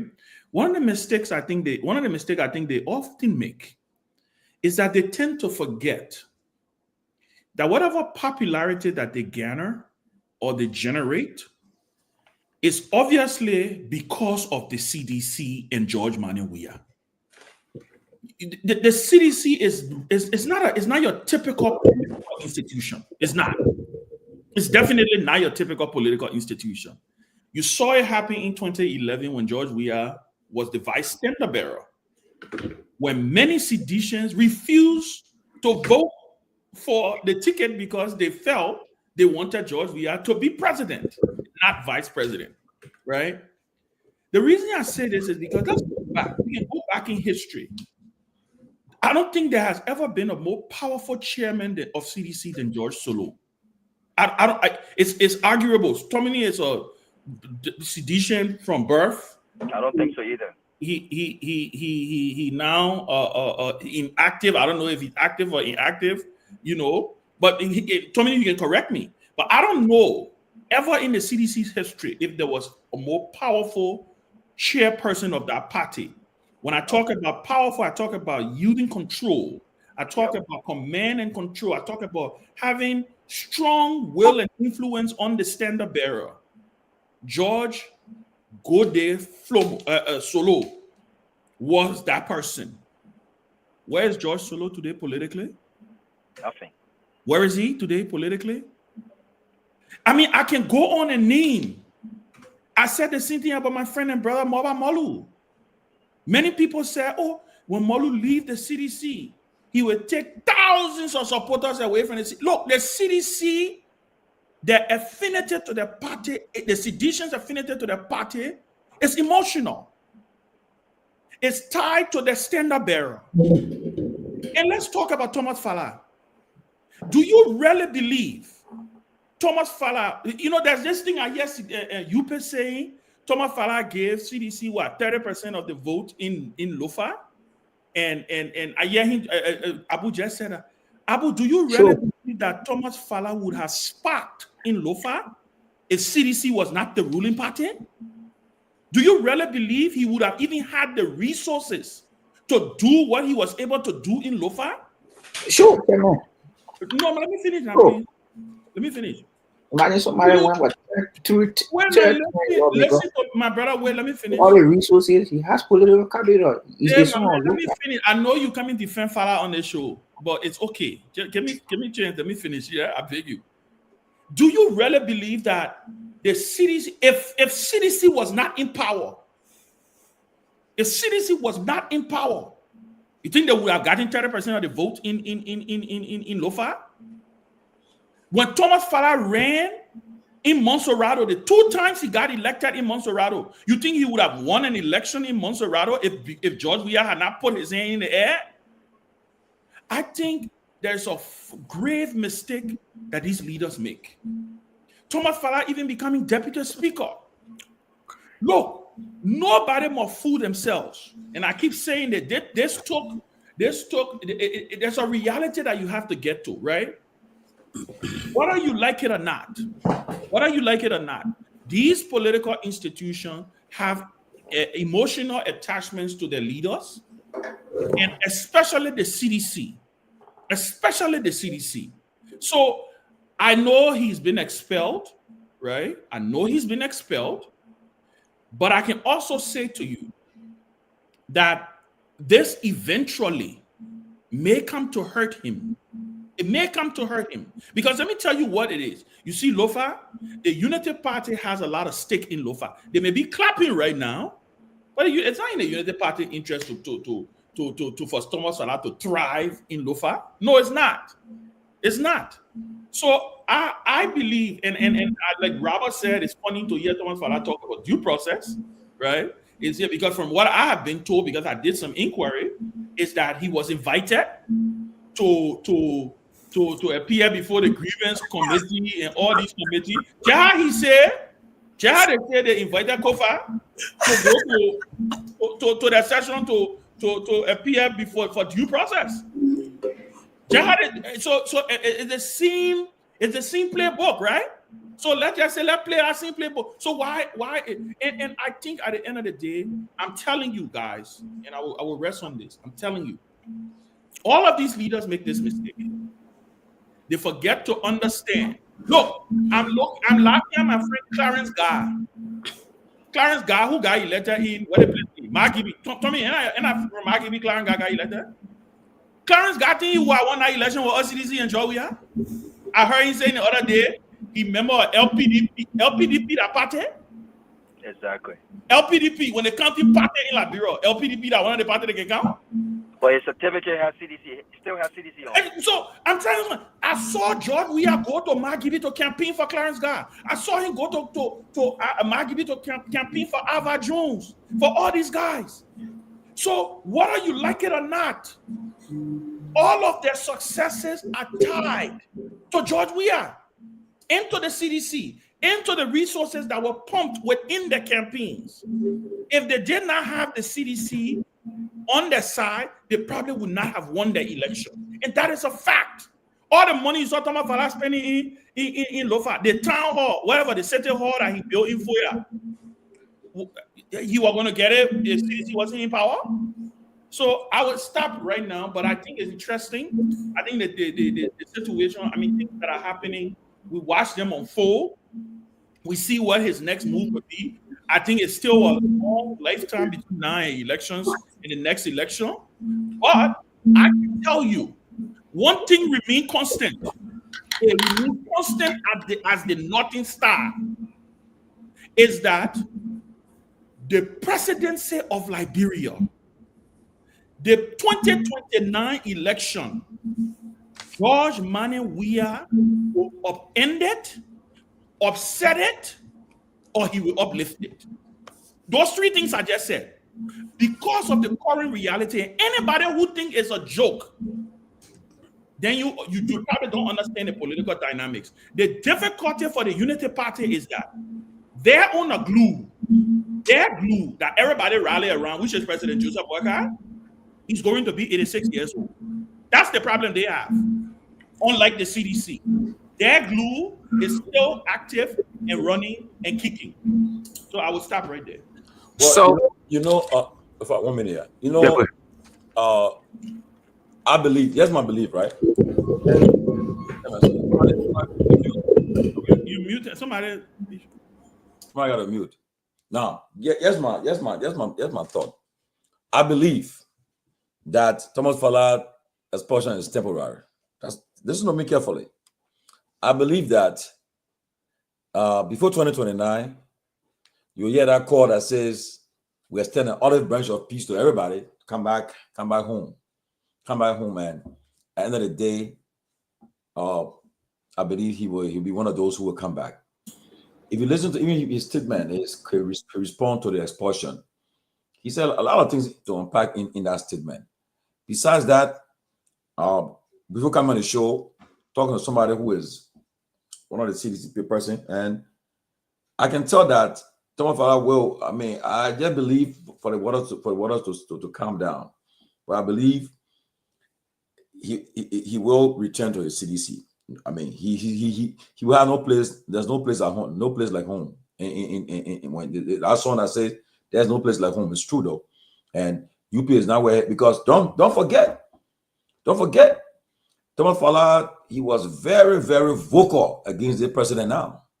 In fact, recently, another top person in the UP took him to see the president. I heard he refused to see Thomas Fala. Up to now, they announced they don't see eye to eye still. And he won't find no comfort in the UP. Yeah, Abu going for connotation. Yeah, but no comfort in it. He will find no comfort in the UP. First, that's one thing I understand. Moreover, like I always say, from now to 2029, a lot's going to happen. Look, the variables will change. And mind you, the person who was responsible for electing 3 presidents, he's no more. Prince Johnson is already, he's dead. Take it or leave it. PYJ, I remember vividly, 2011, President told us. That time we're active with the CDC. He told us, he said, look, when we were on a conference call, he said, when we go run off with Ellen, I will support CDC. I will give her my full support. So we're excited. And the minute when the runoff was called for CDC and UP, while we were meeting with President Johnson, I was on a Parawa hot. When we look, they lady, Medina Hussein and King in the car, woo, when they came. The senator won't see you. The old man started to see you. He went us to talk with them. He came out and said, "You put guy in my car. I'm going to also woman in him back." That's how he said. He closed CDC. CDC, like he left CDC handicap. They couldn't even. That was CDC. That's broke out of the second round, the runoff election 2011, because we're like no need. Go. We don't have the resources at the time to match Ellen. They were already in power, and the main man were depending. We have premiums at the time. We'll win. Because we have one monster out convincingly. When they had to win, Nima Kante Tomalin will have been president. So when that happened, so his death means a lot. The landscape will change. And right now, I won't give on Liberia. I'll give on Liberia out of 2029. Because I want to see what happened in 2029. Can I Thank you. And 2029, when 2029 comes, and the outcome will tell me whether Liberia will really. The same thing you said for 2023. No. Ben, when you want done, I want to see. Yeah, get a second, Lofa. Yeah. Based on 2029, Ben, gentlemen, I'll make my decision whether Liberia. But money, we are in charge for 12 years. Exactly. Thank you very much. That's what CDC said. I agree. President Boyka will run for re-election in 2029. So absolutely. Exactly. Thank you very much, Yabu. So Tomalin can know that. But let me say this. I hear Tomalin talk about Thomas Fala is temporary and all that thing you're talking. Look, you heard President Weah on his interview. You could see this expulsion coming. First of all, you could see it coming when he called him a saboteur. When he said, if it left with him, you know George Weah. You told me, George, you know him. He said, if it left with me, he's not coming back. Those are his words. Those were his words. And you obviously know that there have always been some kind of tension between Weah and Thomas Fala. You know that. In fact, President Weah said it on the interview that when he spoke with Thomas Fala said, "Your umpire, you don't like my business." And President Weah turned around and said to him, "No, it's not I don't like your business. I don't like what you can do." And the second thing, though, is the action led by Thomas Fala and those other CDC, because I'm not talking about the Unity Party people. I'm not talking about the Unity Party people in the House of Representatives. No, because they didn't support Fonati Kofa. I'm talking about the CDC, because if the CDC... Let me ask you quickly. You think Thomas Fala will join UP? Listen, I don't know what his political play will be. I know the UP may try to... Let me tell you, the thing is, there's no benefit right now for Thomas Fala to join UP. There's no benefit. What does he bring to the Unity Party outside of bragging rights? That, we got Thomas Fala. Nothing. Let's be honest, right? The political dynamics may change. I will end on this. What I was trying to say before Tomalin interjected, what I was trying to say is, let's even look at where things are right now. Let's not forget that Fonati Kofa is the highest ranking member of the CDC in an elected position currently. When they talk about elected position, he's the highest CDC that is elected as Speaker of the House of Representatives, right?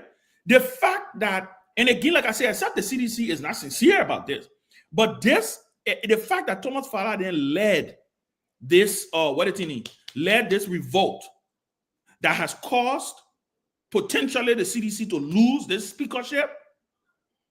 I really am finding it hard to believe, with everything that we know and the challenges that he has with his relationship with former President Weah. I find it very hard to believe that T5 is going to be able to make a comeback within the CDC. And I don't even think he may want to. When you take all of that into consideration, he may want to lean to the Unity Party because, according to him, because he's now in Lofa County rather than being in Montserrado County. I just wanted to say that. But Ben, let me say this quickly, right?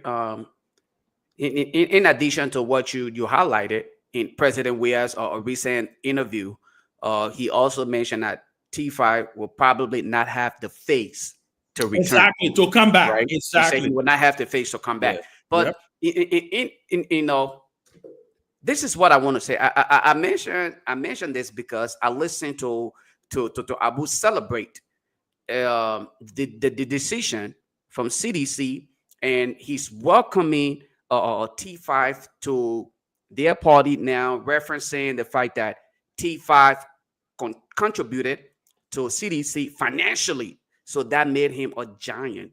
What I want to highlight in that statement, it speaks to the UP disregard for ethics, ethical or moral value. They don't care what it takes. They would claim that politics has nothing to do with ethics or moral.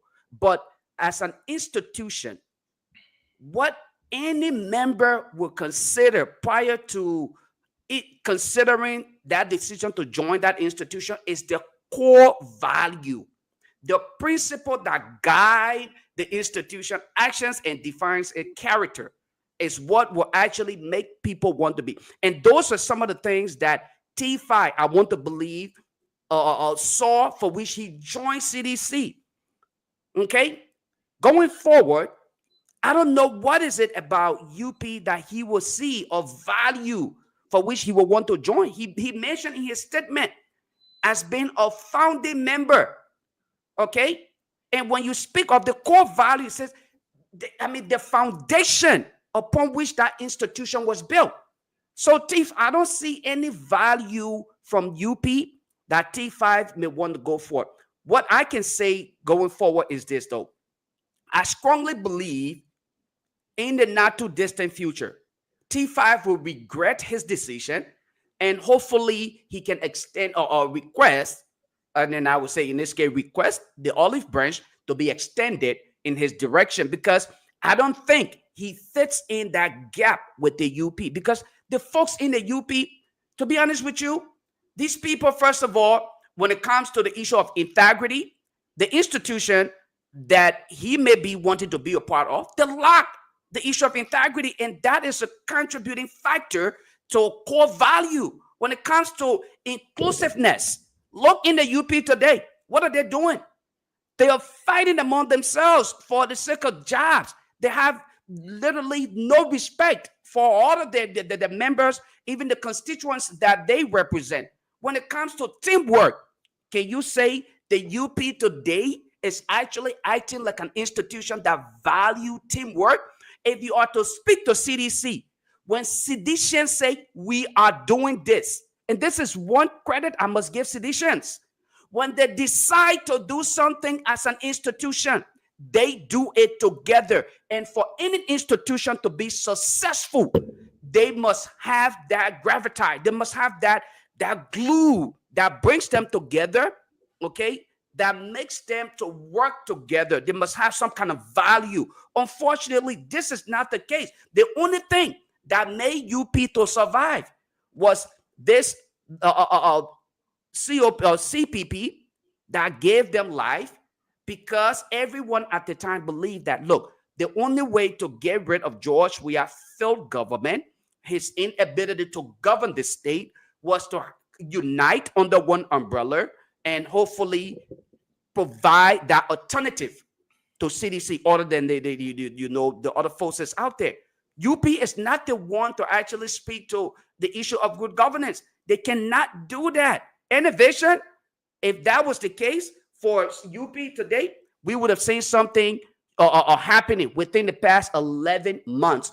Unfortunately, all we see is UP gallivanting the streets, trying to use propaganda. Instead, they lack the propaganda. As a matter of fact, what they're trying to do, they enrich themselves, giving Patrick Hunter and other people $3,000 or more for gasoline, bringing people on to work at government agencies who are not hired. I mean, how many million we are as people? Okay, so all right, I'll close on this note. Go ahead, Abu. Not to take too much time. Let me give you the opportunity. I'll close on that note. Okay, let me dispel one of the commenters. Comment one NS Bryant. The UP did not expel 8 of 8 senators. What the UP did, when Cabinet General was impeached, UP constituted a committee to investigate those senators why did they vote in favor of cabinet general removal. So when they were investigated, an investigative committee submitted a comprehensive report recommending the suspension of 8 senators. So Ernest Bryan, your information is wrong. Yeah, but quickly to what you said, Lofa Julius, there are multiplicities of internal rankings among the CDC lawmakers. Only follow on you have seen and only follow on you have heard about. As we speak, there have been speculations from folks within the CDC that Sir Joseph is contemplating on tendering his resignation in the coming days. And that is because he stated he was very emphatic that the political leader of the party did not exhibit leadership when he had gone to the late Senator Prince Johnson resident by declining to extend handshake to Jeremiah Cohn. So immense pressure had been mounting from within the CDC. Well, quickly, Tomon Fala, what do I mean by Tomon Fala brings value to the United Party? Tomon Fala has been in the legislature since 2006. Since 2006, he has been a legislator. Since he assumed that responsibility as a legislator, he have not wavered. What do I mean? He have not wavered in terms of representing his people. Even prior to going to Lofa, Tomon Fala constructed a couple of infrastructure both in his district and out of the district. And in fact, that was one of the reasons why the CDC featured him to go against Senator DeLong in 2020. A year rapper says, Tomon Fala did not exhibit loyalty to the CDC. If we were to discuss that, I think the CDC did not do well to Tomon Fala. If you retrospect on the road Tomon Fala played 2023, going into a stronghold of the Unity Party, where our political leader hailed from a town called Wesonga. Tomon Fala was brave. He exhibited bravery. He had gone to the town and placed pictorial of George Weah photo on various horses. The report resisting? Yes, he was resisted because we cherish tradition over politics. But yet, the people, what did they do? Because of Fala influence and some of the developments he carried in Lofa, the people went away. And eventually he won the elections. So for anybody to say that Tomon Fala did not or is not an added addition to the UP, that person may be getting it wrong. Because if you go to Lofa, he did spend his resources. CDC was not the one who gave him the money to spend. This man been in the legislature since 2006, giving all of the money that was given to them, to him, and I said, he still was as president, and he come on the issue and make it appear that Tomon Fala was being sponsored by the CDC 100%. No. The man did spend money. Rabbi, Tomon Fala University, do you know how much it generates annually? You say you have seen our university. They may have a couple of investments, trucks. We got schools. We got university. So for somebody to sit there and say Tomon Fala have, he has nothing to offer the CDC. See, the CDC, in fact, should be regretting the action for expelling Tomon Fala, because as an opposition political party, Rabbi, it is an great fact that when you are not in power, most of the lawmakers will not want to compromise what you call, the interests of the people they represent for that political party, because you need resources to carry on projects. And given the way our political structure is in Liberia, when you are an elected official, if we don't carry on a project in your district, obviously the people vote you out. So that's the case with Tomon Fala and our CDC. I've been off of some time now. Let me just say this quickly, Abu. And let me disagree with you, Abu, on the note that for the population of the Tomon Fala University, I don't know when they open the university, but the population is very low. I cannot give you. I think around 2021, something like that. And let me say this to you clearly. The money Tomon Fala's pump in Lofa is an open secret. That money came from the ruling estate. It wasn't way that the CDC, Tomon Fala did not spend his personal money in Lofa County. You have to understand this clearly. And Mr. Fala being in the House now for many years. That is correct. Part of the reason why he didn't double up to get a lot of money in the system of recent was because he was chairman on Ways, Means and Finance. And was true who the party pushing to be chairman on Ways, Means and Finance. No, we don't have to say most of those things here. Mr. Fada got the money, the way he spent the money, the way even the money when he was chairman on Ways, Means and Finance, and the way they spent the money in Lofa County. Trust me, had it not been the way they pumped the money in Lofa, Fada wouldn't have won. People don't mind the boy, man. Just don't mind. He knows. He just won't talk that thing. I'm from Lofa, right? I understand the politics in Lofa. The project I got engaged in Lofa politics since 2005, when our mentor and the late Professor Sumo Kupi was running to be senator then. Right, so you need to go back to Lofa and see what unfolded there. Imagine they were de-roofing churches and reconstructing them. There was a lot of money pumped into Lofa, huge, and it was a project of the then administration ruling establishment. And it was intentional, Pewee. Yeah, it was intentional to get a lot of votes. That's why they spent the money. He was just a phase. The reason he was just a phase was he happened to be a Gisi man from that part of Lofa. Yep. He didn't spend his own money. That's fine. He even benefited from it. He exploited the situation and he got more money from that. And I can say this to you credit. So this is not about. And what I would say is good to be grateful. The Bible says, talked about those things. It's good to be grateful and know your institution you're from. Mr. Fada, where he came from 2005, but beyond, and moving forward from 2005, it is the institution that projected him. I mean, it is hard time that sometimes we shouldn't allow naked quest for power to allow us sway or do things that are very well unacceptable. And I will no time say that. It's just like there's some certain issue in my life. I will say to you, there are certain people, and it's difficult. That's why we learn to be loyal and grateful, right? And that's one of the things I can say to people moving forward. There are certain individuals in my life in Liberia. Dr. James Colley is a big burn, the mentor and the father figure. He's one of those people that will see and will follow their trend, right? They taught us how to understand the record of being loyal, and not only being loyal. You need to understand the situation as it unfolds. You don't allow this quest for money, the quest for greed, to allow you to betray your brother and friend. We should not allow that. People like Amara Kone, these are people that we respect and will follow, will go after their lead and the rest of that. So for him to come out at this time and be the one personally, and now you have been established that Thomas Fada headed this process to remove him, yes. Speaker Yep. Kofa. Yep. He headed this process. It's unfortunate. What's the intent? Now it is not established actually that he's trying to make way to go to the United Party or the president to be close to the president.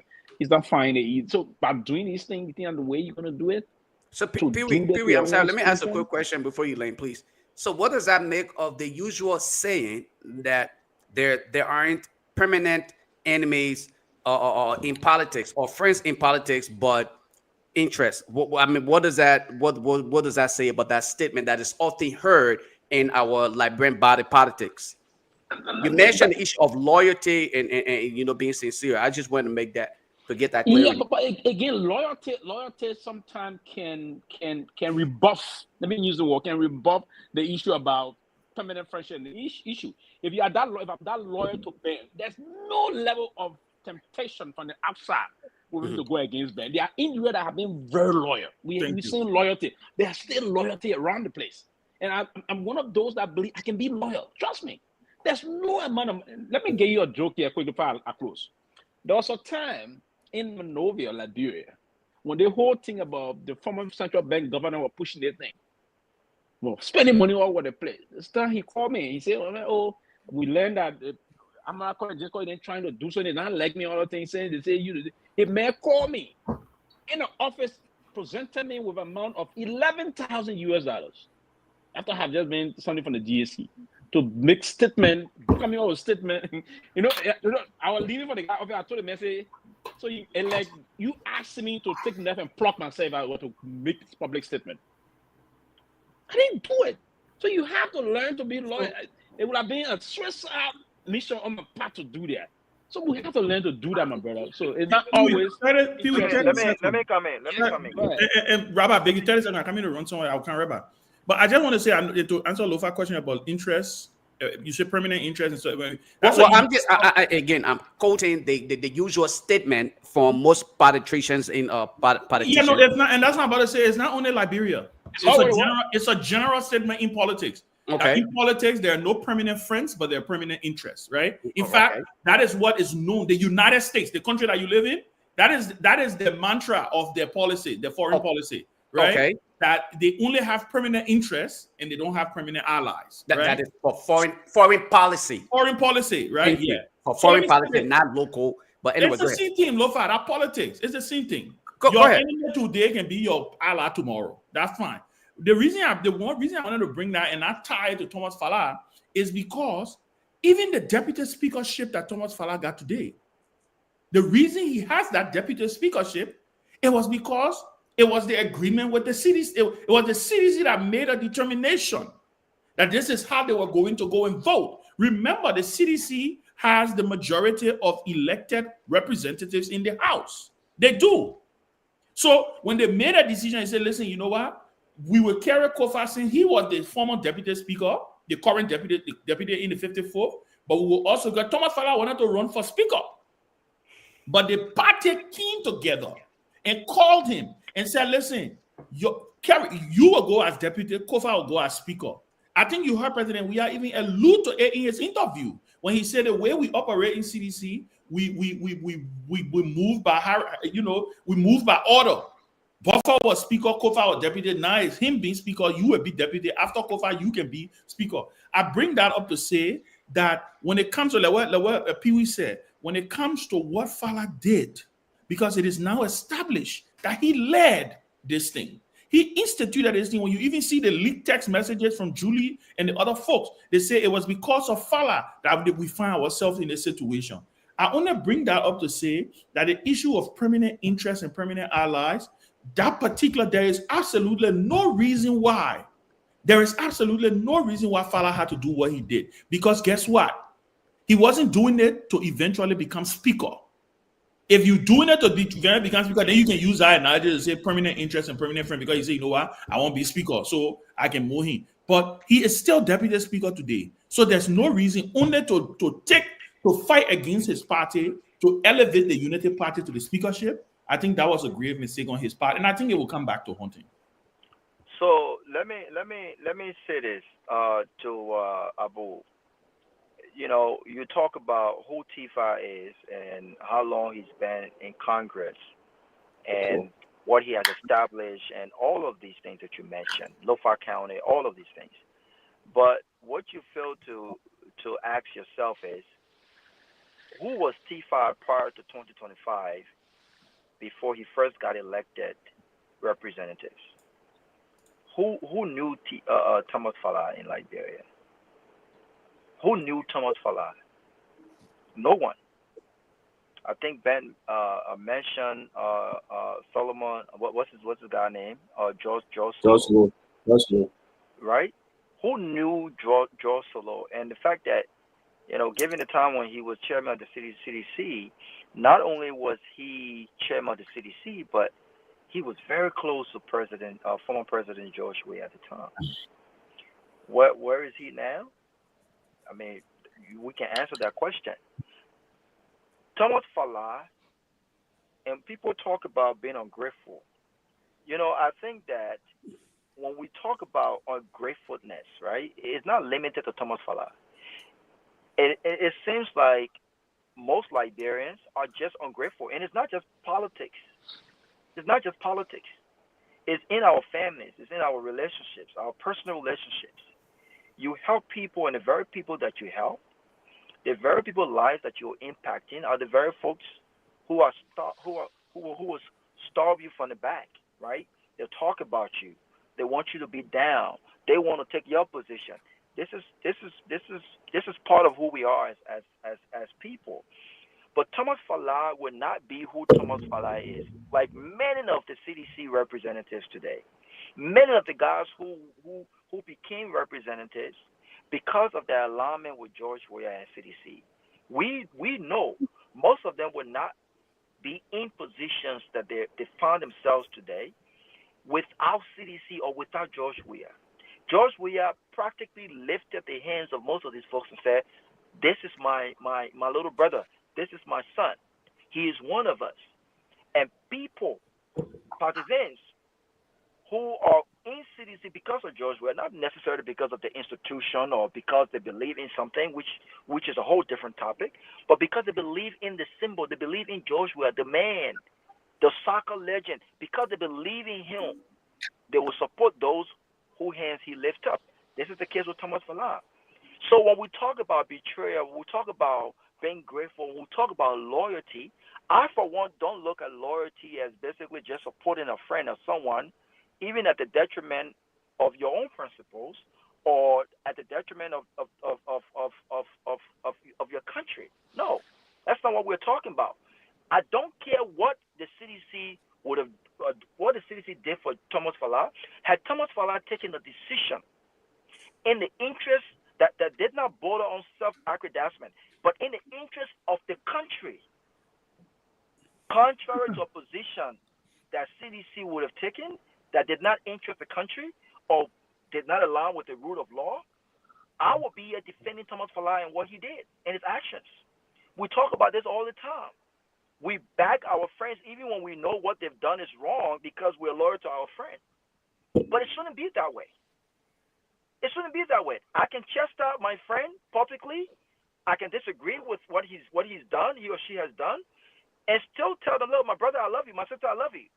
But I can't, with my own principles and my own morals, I can't support what you've done. That's not loyalty. That's stupidity.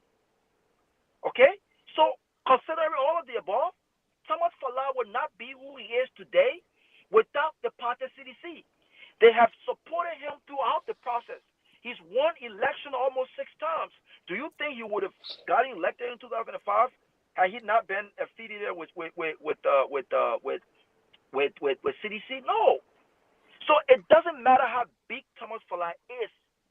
Thomas Falah should have understood that he's not bigger than CDC. Because with Thomas Falah or without Thomas Falah, CDC can still move on. With Thomas Falah or without Thomas Falah, I don't think George Weah practically needs Thomas Falah to win an election if it was held today. I don't think George Weah would need Thomas Falah to win an election if it was held 2029. I don't think Thomas Falah can deliver like Thomas Falah is not Prince Johnson. May his soul rest in peace. Prince Johnson. So Robert, if I would please, let me just throw this question in there, right? Just for the sake of clarity. Why I agree wholly and solely with CDC decision to have him expelled. I also want to know, though, you made mention of the fact that his decision may have been based on individual interest. I don't know, like, what would be some of those interests, or how did he benefit individually? Because this speakership may have gone to UP, okay? Well, it did, not may have, but it's now with UP. How is he benefiting individually from this entire process? I'm just a little concerned. I want to know. Because the statement Wait. Hold on 1 second. I'm asking. I don't think the objective here was for Thomas. So let's give people one at a time talk. It would be great. I don't think the objective here was for Thomas Falah to be deputy speaker. I think he shoot himself in the leg here when he decided to go and align with these guys. I don't think the goal here was for him to be deputy speaker. What I've heard behind closed doors, what Thomas Falah felt like, because he had been with CDC longer than Fanatic Kofa, because he had been more loyal partisan than Fanatic Kofa, he felt like the party should have pushed him for the speakership rather than Fanatic Kofa. So he always had this thing about, you know what I'm saying? After a buffer chamber, I think that giving my loyalty and my status within the party, I think that I should have been a guy to become speaker. He settled for the deputy speakership because the party, not just George Weah, the party had agreed that they will support the candidate for speakership in person of Fanatic Kofa, and the deputy speaker will be Thomas Falah. So I think this whole thing about what is in it for him or what, I don't think this was the goal. But here is what I want to end on, right?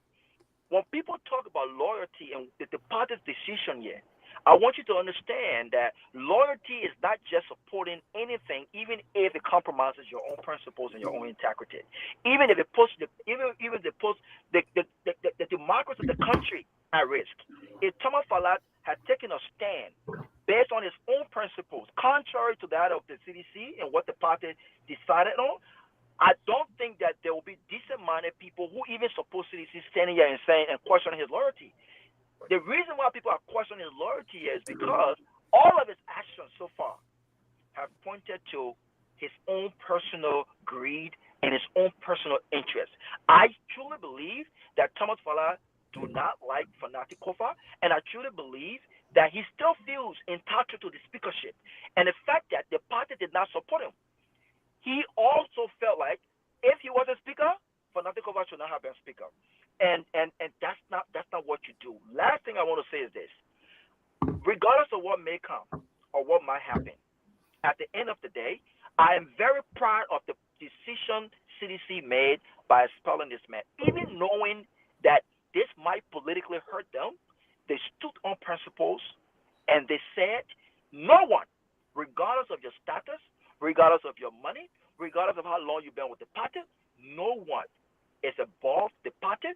And I hope, as a country, we adopt this mindset that regardless of our relationships, regardless of our connections, regardless of who we know, regardless of our loyalty, no one is above the law in our country, and no one is big enough at the detriment of our country to put our country in its sink and the embarrassment as we are currently experiencing. And so for that, I'm proud of George Weah, I'm proud of CDC, and I'm proud of Seditians for standing by the executive committee on this decision to expel Thomas Falat. Okay, let me come in. If nobody coming in, I hope I'm not jumping in front of people. I hope I'm not. But let me say this: why the other lawmakers from CDC are not expelled? Why are they not expelled? They all should be expelled. They all created this saga. No, Peabody read it. Peabody read a statement. When you read a statement, you will know why. They said they're giving us 7 days. But CDC is not an organized party. What? They're giving us 7 days. But look at what happened. They actually said they're giving us 7 days and they will be expelled too if they don't come back to whatever the word was. That's what they said. But what I'm saying here is, look, guys, what we're seeing happen now to the speaker, it's not just Thomas Falat. It's the whole country. It's the whole government. It's the whole government against Speaker Kofa. You have a justice minister that we never saw happen in the entire world that is acting as the Supreme Court, coming out and say he have coming out his own opinion. Then you got senators who should know better. They said they are adopting what the justice minister interpreted, rather, so they believe in the justice minister more than the Supreme Court. Look, what happened to Speaker Kofa? Let me say that. Fonti is very educated. He's a smart man. He's a great lawyer. He's well known around the world, even the U.S. He's highly respected by the State Department, Capitol Hill. He's well respected. And you got people who are just merely jealous of, I would say the Liberian word, they are jealous and hateful of him. The very people that he helped, the very people that he made to be senator or representative. Let me say this. Buffer Chima is behind this. Buffer Chima donated an ambulance to President Joe Barker. He took it to the house. It was live.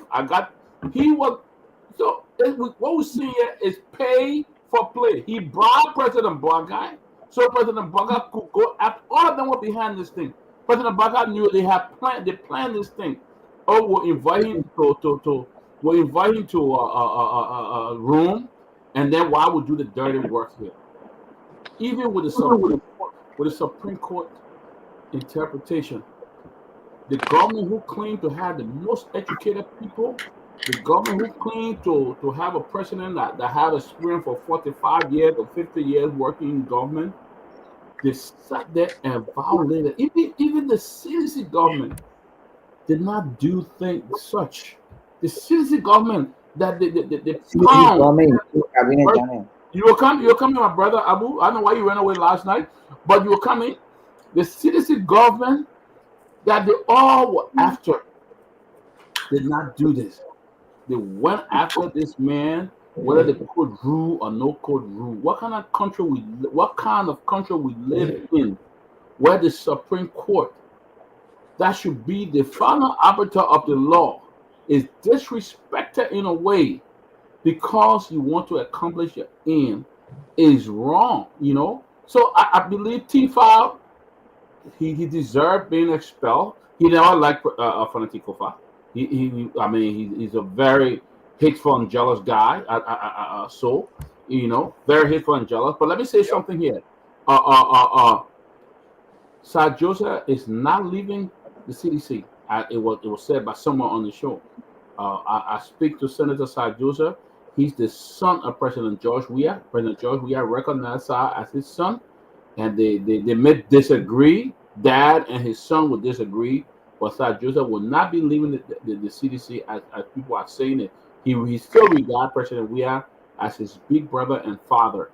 But the fact here is, everyone in the CDC that really orchestrated this nonsense, violating the Constitution, need to be expelled. Fala, expelled. You shouldn't even get in 7 days because nothing's going to change in 7 days. They need to expel. Everybody should have been expelled the same day. That's my point right here. Yeah, I think basically, that's institutional process. If we will, time to time, go through some of those things, it is now the basis of those political institutions that we want to set their own laws and go by those things. But I think the politics of the country, you expect this in a regular political process, but sometimes it's just some political turmoil that we don't anticipate, but it seems to unfold. So the process in the ruling establishment aspect, the warning to those other partisans that the party is threatening to expel if they don't rescind their decision or come back home and undo or disengage in the process about the legal process they all indulge into. There will be some serious consequences coming along that way. So they'll wait and see what's going to happen. But I don't think none of the guys going to box. Here's what I believe. And that's part of the process that when we hit the process of institutional political party, institutionalizing our political party is very important, because some of them, whenever they found themselves into those political power, they don't have respect no longer moving forward for the political institution, because their belief is that we don't have the kind of an institution process in the country, unlike other countries that were initially trying to name out. For instance, the former president of South Africa, Thabo Mbeki, was made to resign from the presidency of South Africa because the ANC had voted of non-confidence in him. Right, it had the same happen to Jacob Zuma. So again, the rest of that. So these are very firm and strong political institutions. But unlike the CDC, but Sylvester, Jacob Zuma was indicted. You're not forced to move from the party. You were indicted. Peabody, example just now. I just went the level of Jacob Zuma process. Jacob Zuma started facing problems for his indictment in the party. I first named Thabo Mbeki for you. And I don't know why you're going against this process. I'm talking about institutional process here. And we don't have no institution in Liberia. No one has to say this to you, that the Peabody. There's no institution in Liberia. I agree with you on that. All parties in Liberia are based on individual, not institution. I agree with you. That's the process. So what I was saying, Thabo Mbeki left because the ANC, as a matter of fact, the ANC, if you want the ANC presidency, you are automatically president of South Africa until you can choose. If you are the ANC president, you're going to be the president of South Africa. Yeah, that's the case. And I mean, just showing how powerful institution can be. But the CDC is coming to begin the process of pumping in most of those kind of tactics and see if we use some fruition. We have to wait and see what's going to happen, if that's going to move the party forward. But again, do we have certain individuals in the party that are protected and certain individuals will be punished? That's part of the reason. So the CDC have to be proof sort of be more institutionalized in terms of taking actions against people that will violate the norms of the party, right? And there are folks in the CDC today that believe that they cannot spark because they don't have the backing of certain individual in the party. That should not be the case. That's a grassroots. If it should be a grassroots political party, and that sense of grassroots political party, I'm yet to see it if George Weah is out of the picture, and see if the party is still going to keep that base and moving on. But again, expelling the rest of the folks, I wait to see what's going to happen. But the party, the fact that they expelled Fada and he responded the way he responded today, we wait to see what's going to happen. But I believe that this decision should have been taken ever since. Probably it will have, push most of those guys to return to the party, and it will avert somehow the intensity of this process that we see today. But again, we have to wait on. And I'm not a citizen, sympathized with the party before and supported the party in 2017.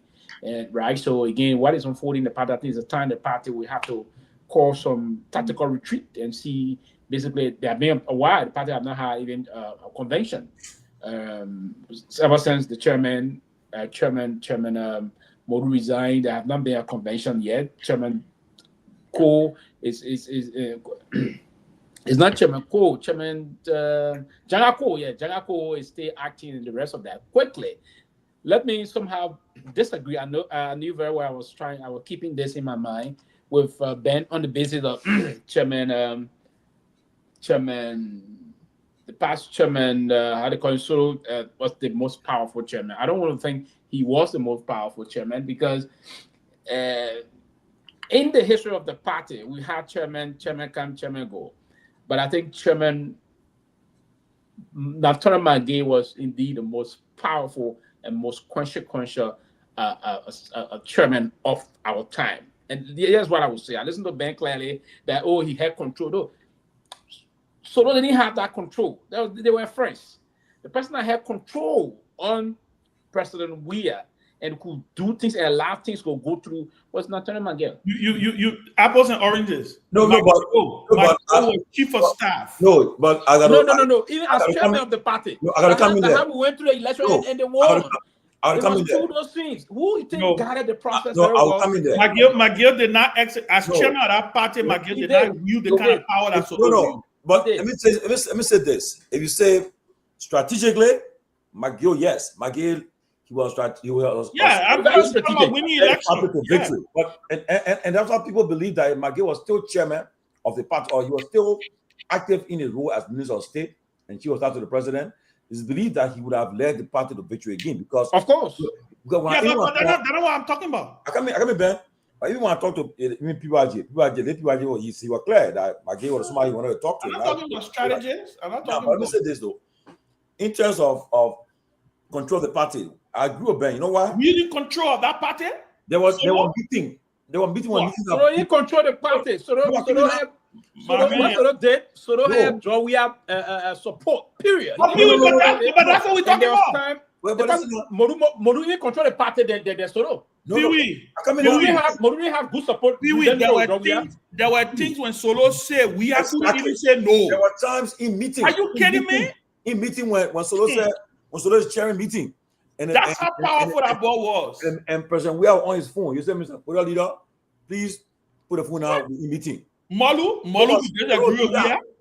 But now, honestly, and because we beginning they had the relationship they had, it was very close. But they had a personal relationship. Yes, that's what I'm saying. But he didn't have that. But he leveraged. What we say is he leveraged that relationship. The man and President Weah were living together. They were living in the same house. He leveraged that relationship. Listen, it was George Solo who would get up and speak. And he would challenge the government. You remember when he challenged Christianata? Yeah. And George Weah disagreed. The party, he had the party to, my man. I want to say I stand to be corrected, but Myean, when you talk about strategic positioning, when you talk about building coalition, how are you powerful? Ben, we don't know a powerful politician. We talk bluff talk and you do nothing. But you are powerful when you are strategic. When you get results, that's what you mean. That's two different things you're talking about. You know. That's two different things. No, we need that because one day we'll start going to CDC talk. That's powerful in it. Yeah, that another That's two different things you're talking about. Anyway, let leave that. But again, very powerful. But let me say this. Let me ask a question though.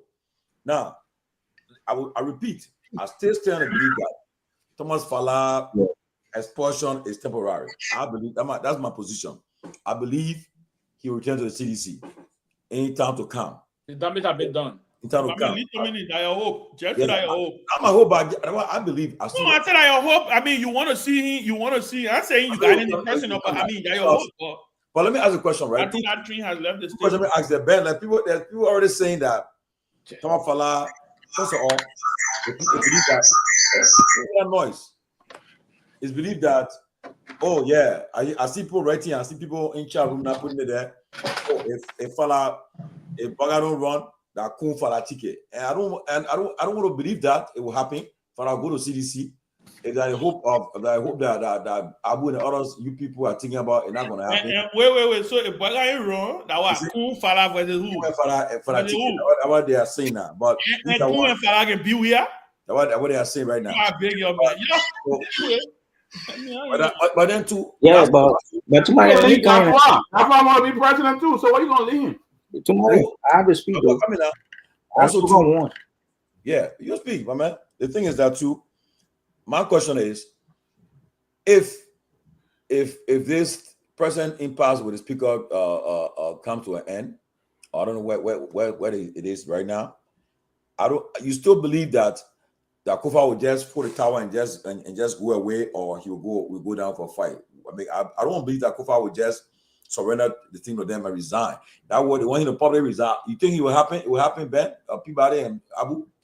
So, a couple of things. Kofa is the reason you still hear people saying Kofa should resign is because even though they say that, like Abu said, the crisis over, right? Yeah. And they say they recognize Kun, and they say they recognize everybody. But then why everybody still saying Kofa should resign?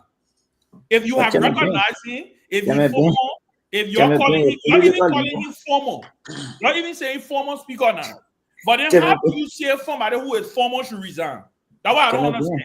The reason they are saying he should resign is because, and let me tell you what, a couple of things happened. Look, what Kofa did to the Unity Party and to this government, Kofa practically baited them into breaking the law.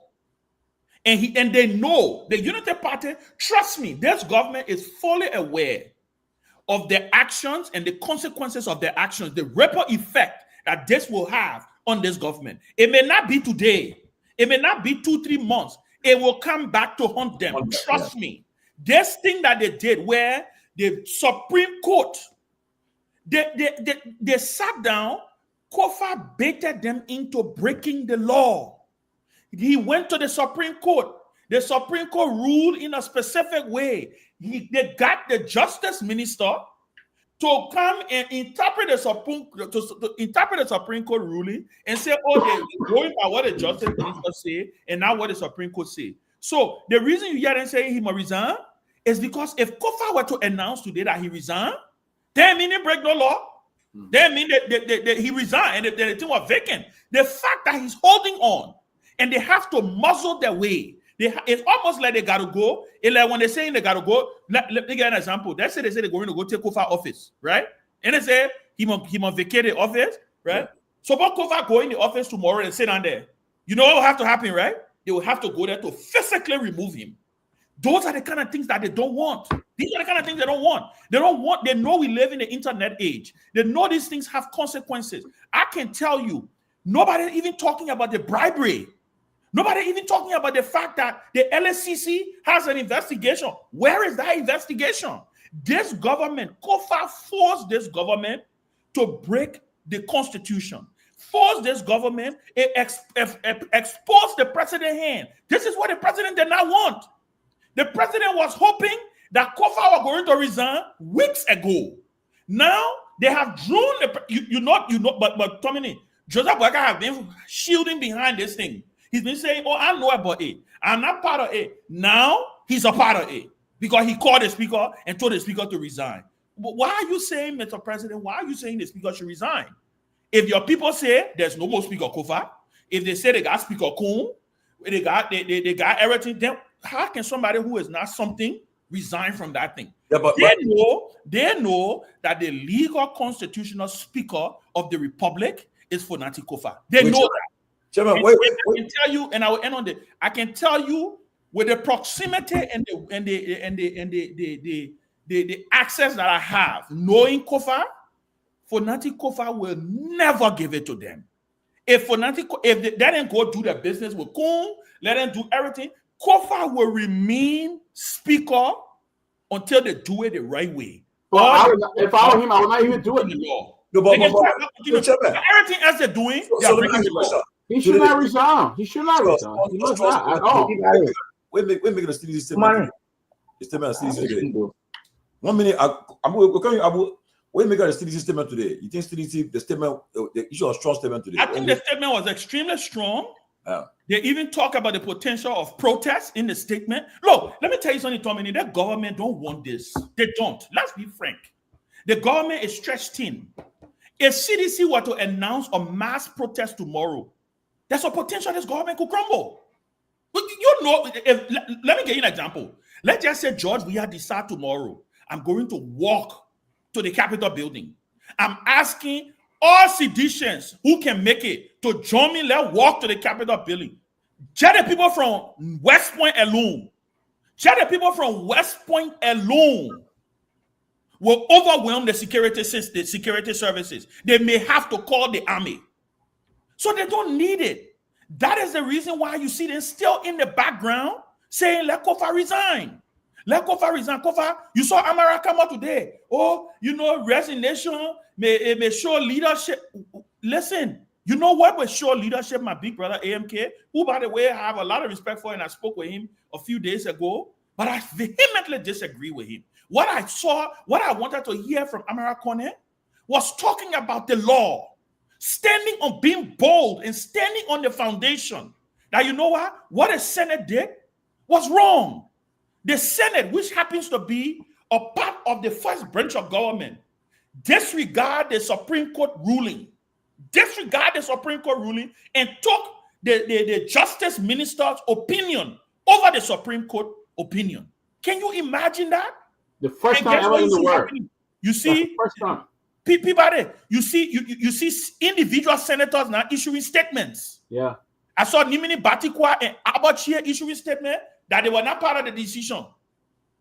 I've seen everybody coming out saying, look, whether we like it or not, this thing will come back to haunt this government. This thing they're doing, and the reason they are pissed with Fonati Kofa is because he has not made it easy for them. But I got news flash for them. He's not going to make it easy for them because he said he will not resign. He should not resign at all. So look, even if they burn his office down, he must not resign.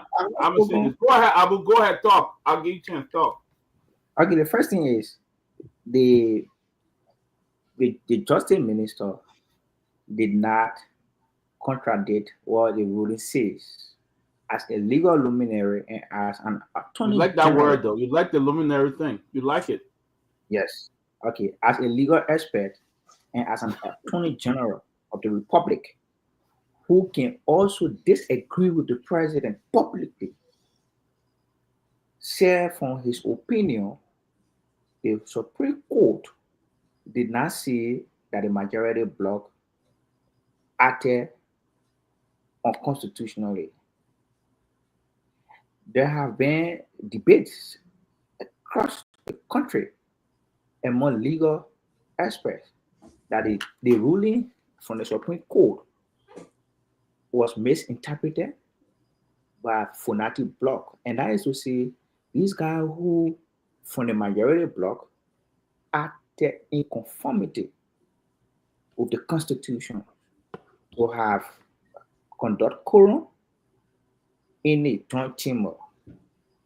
So for somebody to come here and say that the executive has violated the Constitution, the executive have not adhered to the ruling from the Supreme Court, I think it is unfortunate. Can I ask why they're asking the speaker to resign? Can I ask you that? Why? They are asking this. There are a lot of counts, Chairman Ben. No. Okay, wait. Abu, I I'm not taking your time. I'm asking you a question. I want to interact with you small. Mm-hmm. Do you have a speaker right now called Richard Coon? Yes or no? Yeah, we do have speaker called Richard. So then why are you asking for Kofa to resign? Okay, here's the thing, right? I read Amara Kone, one of the critics. Why is true he contributed to Baga presidency, but at the moment he has been criticizing the government. Good. I read his release, and what he entails. He said he encouraged him Funaki to step aside because majority of his colleagues have declared no confidence in him. I don't disagree with what you just said. I didn't disagree with what you just said. I'm just saying, if you believe that Kofa is no longer speaker, if you believe, you clearly believe Kofa is no longer speaker, right? Absolutely. So then why are you asking him to resign? Resign from what? Absolutely. What is he resigning from? Because he's occupying an office. He's occupying an office that entitled to the speaker. Wait. So you're saying, are you asking him to resign or are you asking him to leave or office space? Which one? Chairman Ben, have you not been following on the Capitol Hill? No, but I'm asking you now, is he, because you say, are you asking him to resign or are you asking him to leave an office space? The current leadership of the legislature, I mean the representative, to be definite, release a statement asking for Funaki to stop impersonating as speaker. Did you not see that release? Who released that? Wait. Abu, the Supreme Court released that? Is that a Supreme Court that released it? No, you're not a Supreme Court. I didn't say that. I just said to you. Abu, this thing doesn't make sense. That's why I asked you. You said you were quoting Amara Kone. Amara Kone's statement was very clear. Amara clearly don't believe. Amara clearly don't believe that Richard Coon is speaker. Because if he believed that Richard Coon is speaker, he would not be asking Kofa to resign. I don't believe so. But Amara is apart from listen, bravo. Amara is a member. Amara is a member. No, but I just started speaking, Peabody. I'm not going to take the whole day. I'm not going for 2 minutes, Peabody. I'm not going for 2 minutes. Yeah, I think time is allotted for each person. Go ahead, Abu. Go ahead. Amara is a member. Amara is a member of an August body. Amara is a member of an August body, chaired by the political leader of Chairman Ben Sanvee. What does that have to do with anything? Amara is a member of an August body that is chaired by the political leader of Chairman Sanvee, releasing a statement. But that political leader is very inept. She's inept. Releasing a statement validating Speaker Coon speakership. Okay. No. Let me. Can I come and play when Abu finishes? Go ahead, Abu. Yeah, so like I said, right? Yeah, Abu taking the whole day. Amara is part of an August body that is recognizing Richard Coon as the legitimate speaker. So why are you asking Kofa to resign? I just said to you, Chairman, Amara wrote a piece. I read a piece, and what so Amara is the Supreme Court now, right? Amara is not Supreme Court. Okay, but Amara, that's just an opinion. That's just Amara's opinion. What do you think? We're talking about lawyer. We're not talking about how people feel, though. Amara is one of the leaders on Capitol Hill, Peabody.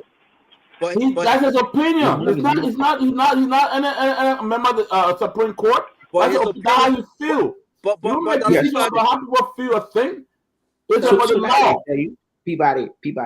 That is to say to you that the ruling from the Supreme Court did not say that the majority bloc acted unconstitutional to have conducted. Am I a lawyer? Okay, well, I want you to answer. Am I a lawyer?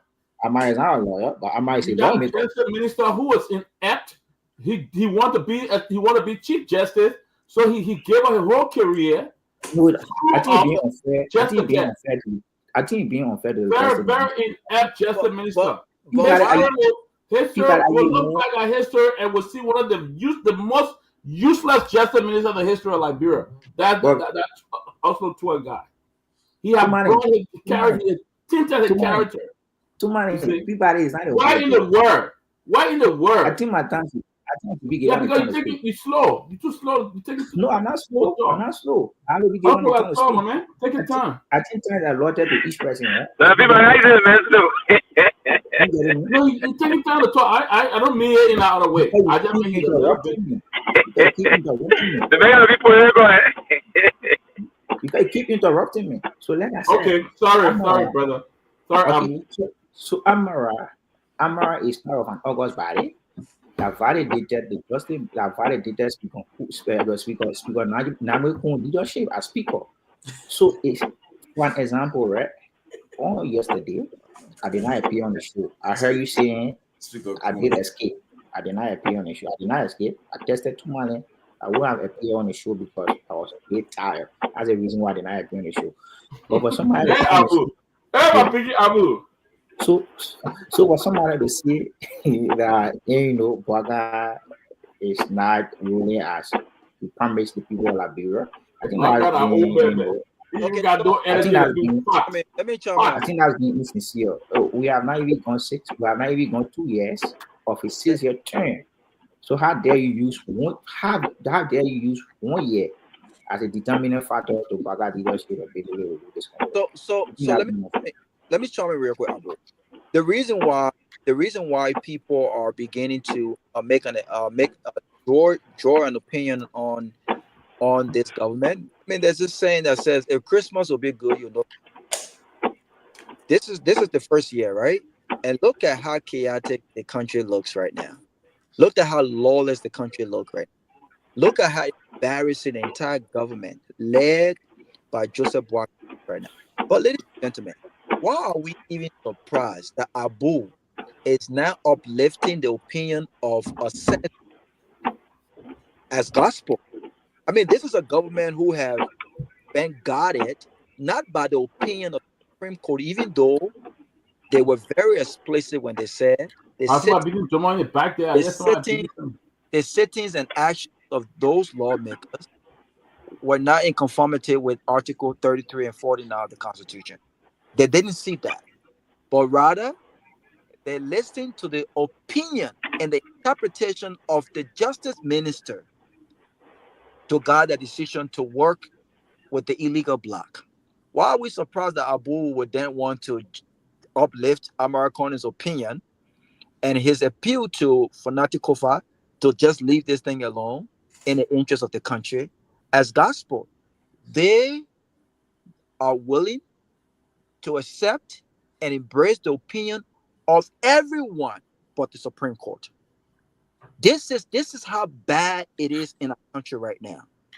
That the justice minister, people have called me and said, oh, this guy is very intelligent. No. This justice minister is the biggest legal fool that I've ever seen in my entire life. Because if he had any respect for or any appreciation of the law, given his background, given his academic credentials, and given his practical experience, this man would not advise, as the justice minister, would not advise the government to proceed the way they have based on his own opinion. He would have suggested that the opinion of the Supreme Court, which is supreme, be respected. He didn't do that, but this is what the government has done. And do you think that I expected any better from a senator of Grand Bassa? I've said before, and people say I was being too harsh. Senator Lawrence is the most useless. I don't mean this in a disrespectful way, but this woman is the most useless senator that I've seen from Grand Bassa County. It's very clear. Look at her record. How long she's been senator? What has changed in Grand Bassa? What can she show in Grand Bassa for all these years as a lawmaker? So I don't expect anything from her. I don't expect anything from Senator Dillon. I don't expect anything from these opportunists. I don't expect anything from these. These are men and women that have led without integrity. They have no principle. They have no backbone. They champion nothing in the interest of the country. I don't expect anything from them. But what I did not expect from my big brother today, who is my big brother and I respect, I didn't expect him to ask Fanati Kofa to resign in the interest of the country. If we continue to lead with this, let leader thing alone. When a child gets raped by a grown man and we settle it the family way, Look at what happened to the percentage on rape crimes. When we settle murders the family way, look at what happened to the crime rate in our country. This is who we are. This is what we do. We always sweep things under the rug. We want to settle it the family way. We want to leave it for God's sake. Or let it be so, yeah. Let it be so, yeah. But this is the law. This is our democracy. This is a country with a history of a brutal civil war when it comes to injustices. Why do you think we fought so long? Why? Why do you think the Nima people see Prince Johnson as a hero today? Why? So if we continue to lead this, that leadership alone, when good men and women are on the side of the law, and we want to leave it alone for criminals and lawbreakers to continue down this path that we've embraced and we've made known, is dangerous. And so let me come in 1 minute. I was end on this note. Let me end on this note, Peabody. Fanatic Kofa must not resign. If Fanatic Kofa resign, he will hear from people like us. Fanatic Kofa must fight on. And the question Ben asked, the reason why they want him to the man to resign is because they know that legally, constitutionally, he's the only speaker. Let the thing play out. Let's see what happens. And y'all want to speak up? Let's see what happens. And y'all want to speak up? We'll see. But Fanatic Kofa must not resign. If he does, he would have gained another enemy in me. But also he has the public support. Let me tell you, Fanatic has the public support in Liberia. The Liberian people, the majority of the Liberians support him and know that this is illegal. What really continues to surprise me is that I thought also Twe, they may call him. No, you spoke. Abu, you say I will bother you. Let me talk. You come in, my little brother. You know. Also, Twe, I thought he was really a gentleman, educated, and understand the Constitution of Liberia, but he given up to be Supreme Court Justice because Nyenwolo wants to retire. That's why he's coming overnight and changing. Even bringing his own profession down. This guy is useless. I've never seen this happen in the entire world since I've been living. All right? I have not seen this happen before, where the Attorney General would interpret for the Supreme Court, and then the Senate of Schumer and say, the Attorney General just interpret and we're going to follow what he says.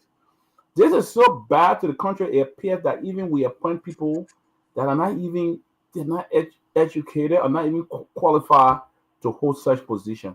Well, also to I did, it was more than somebody who have not even gone to school or do not even understand when he read. He probably cheated his way through college to become a lawyer, or probably bought his education. I believe that's what he did. He bought his education because he appeared to be someone who bribed in the corner to pass the exam and to get the law lesson. This is so low for him. Very, very low for him as a justice minister. You know? But again, we have a president who is not even up to date with what happened in Liberia. They come to him, just do it. We knew this was going to happen. Look, man, I'm 51 years old, and I forget sometimes some things that I should do for my kids. What more about 80-year-old man?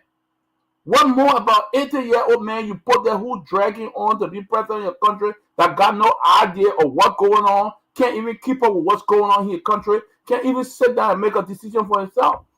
You know, I honestly, I need to apologize to CDC because I criticized President Joe Weah at times. But I think President Joe Weah, from what I see now, President Weah, I think he even knew more of a leadership than the man who been in government for 40, 50 years. It was all President Weah. It was all this. It was all that. You know, I strongly believe I apologize to President Weah for cheating. For criticizing him, because I think his government they even were conscious of the Constitution. There was something that they were very conscious of. Not this government. They sit down and look at a whole ruling, and the justice minister, you go, you want to take the speaker car. You say he doesn't need those things. The man got his own car. The man assisted before he became speaker. And what I would say, just like Robert, he does not need to resign. Even if they go to your office. We are not surprised about that president. So What very happened? easy. I ain't got charged to support. Just for the record, Huh? none of the cars that the speaker got for the government. Yeah, but Abu, you know I have a choice who I want to support. I would have supported President Weah for the one you got now. Who does he The one who got an venerated leader. Okay, so let me just make a quick clarity here and a quick announcement. There is a publication out there about the incarceration of a Liberian that was published on a social media group page that is not operated by the closing argument. We have no control of that page, and we have nothing to do with that administratively. We distance ourselves from that. They made a way to copy all the logo from the closing argument, and it is published on that page. So the closing argument had nothing to do with that publication. Just thought to make that clear. Where is it? Yeah, Lofa, if I was asked quickly, yes, I must have been saying that it was good at smart on your part to bring it. My man, I'm glad you called. Quickly, that's the reason why you call Lofa. But again, quickly, let me see. Is there information on this? Is there even the information we hearing? And we know we did the disclaimer already as the platform, but is it actually true that that is the information true actually? I would not give it any. I would not give it any on here. We got nothing to do with that. Right. We have nothing to do with this, so we would not dive into it. You see. That's a simple question, right? And let me be very frank. If we can be moving to discuss other post situation, that's a new probably. The reason why we would not get into it because we want to be substantive in our conversation. We have no evidence. What is this? We don't have information on that, so we don't want to come out here and present. It's on truth. I don't remember the truth. It's on truth. Yeah. Okay. And that's why the disclaimer was made because the page that it was presented or runs under that name. It says the closing argument, and we have nothing to do with that. That's why I thought to make the disclaimer and distance ourselves from it. Yeah, we don't have any control over that, and whoever put it up, they need to remove it. But we're not going to dive into that. We're not going to dignify that. We are a very credible platform, and want to make sure. But as I say again, also 12 need to go back and probably take his exam over because what he did today was. And here's why I would disagree with you on the issue about his exam. He's a very smart Liberian lawyer. Yeah, and here's what I would say. He's a very smart Liberian lawyer, very competent. But here's what can happen sometimes at everybody. People can subject their own professionalism to nothing. Their own professionalism to absolutely nothing. That's my own disappointment in the guy, right? For the fact that he will resort to doing what he did. On our jurisprudence, the Minister of Justice, he's now proven to be the most. You can have smart people that can be, qualified. How I want to put it, more experienced, qualified individual that can be incompetent. You can be qualified but stay incompetent. He's now proven to be the most incompetent Attorney General of the Republic of Liberia. He's very incompetent. So is there anything the Bar Association can do to take his lesson from him? The bar can suspend him, but they cannot revoke. The Supreme Court got the authority. I think I don't know how far the bar can go to revoke lessons, but the Supreme Court can suspend lessons and revoke lessons. Only the Supreme Court got that authority. I know it happened to the former Michael Jones, Councilor Jones. Lessons I think was either revoked or suspended for many years, basically. So. But yeah, he created this chaos right now. He created chaos. He created, and this got the potential to plunge our country into serious crisis if some loose land. What he did, trust me, if in some country that you have the people that can move, they will have moved to probably buy his house. So and do some things. Yeah. There is one thing, I think something we continue to miss on here is the fact that I know we are having this conversation about the speaker's removal, right? But I believe we miss out on an honest opportunity to discuss President Joseph Boakai inability to really lead Liberia. It is alleged. Okay? It is alleged. It is alleged. somebody saying, I said for you go do that. I say something. I think so let me make it a disclaimer too. It's coming for you. Remember, it's coming for you. I'm making it a disclaimer. I'm saying Sanchez Alpha would do, but we most of it are Liberia. We are civilized people. But what he did on the most serious note, that is one of the most incompetent thing anyone would do. So come and interpret. You are not the person to interpret. No, you cannot. You cannot come and say this. And then the honorable Liberia started to have to do that. As a lawyer, the man gave you opinion though. He shouldn't have done that. He shouldn't have done that. He's an Attorney General of the Republic. He should have advised the president. He understood that ruling. He should have advised the president. Mr. President, this is the Supreme Court ruling in A, B, C, and D. Yes, what? So please ask my comrade ministers and others to not go to the other side. What the Supreme Court says is clear. It is unambiguous, Mr. President. So instruct the rest of the cabinet to adhere to what the Supreme Court have said. This is democracy. This is democracy we believe in, Mr. President. I'm here to advise you. That is, if the president did not budge to him at that point or listen to him, right, then what he should have done to remain very quiet. So let me. I can interject something quickly. Ben, let's obviously understand something here. I think we're barking up the wrong tree. Let me tell you what I mean by that. This very justice minister, when the thing was taken, when the case was taken to the Supreme Court asked this justice minister for his opinion before they came out with their ruling. Do you guys remember? They asked the government of Liberia, represented by the justice minister, to give an opinion on what was going on. What did the justice minister say to the Supreme Court? We have no fish to fry in this. Thank you. We have nothing to do with this. In fact, he said, take us out of it.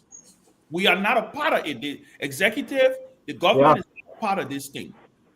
So that's why I said we're backing up the wrong tree, because let me tell you what ended up happening. He was instructed to do what he did. Thank you, Ben. It seemed like you literally just read my mind. Backing up the wrong tree. Now, I agree with you that as justice minister, he is the only member of the president cabinet that can disagree with the president publicly, right? And give expert legal opinion. So I understand why a lot of people are disappointed in him, because a lot of people have a lot of respect for him and for his years of service as a lawyer and a legal luminary, right? Quoting my brother Abu, right? People are obviously disappointed in him. But make no mistake, Ben. Make no mistake. I come in for 1 second. Make no mistake. This was an instruction given to the Minister of Justice. The only disappointment I got in my big brother, Councillor Pewee, is that holding everything constant, coming from the bosom of the Charles Brumskin, that lawyers of fortitude, right?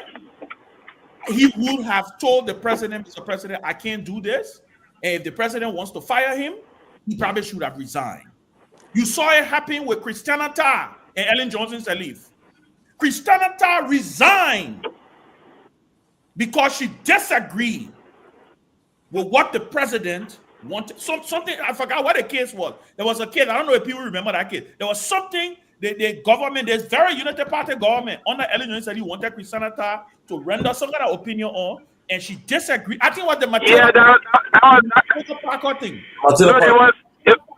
It was about Ronnie Sear being jailed. Ronnie Sear and Crystal. Yes. She disagreed, and you know what she did? She resigned. Go and read Christiana Tarr's book. She wrote a book. It's in the book. That is where a lot of the disappointment with Oswald Pewee is coming from. People believe that he did not have to. Yeah, but it was this. Before you continue quickly, it was this case about Ronnie Crystal. Ronnie Sear wrote something about Crystal, and Crystal took in the court. Yeah. Then for defamation, Ronnie Sear could not pay the money and they sent him to jail. Yeah, no, I know. In the process, President Sirleaf wanted Christiana Tarr to release Rodney from jail, but it was against our way as Minister of Justice. Because it was a civil matter. It was not a criminal matter. A criminal matter. So I'm telling you, she disagreed. She resigned.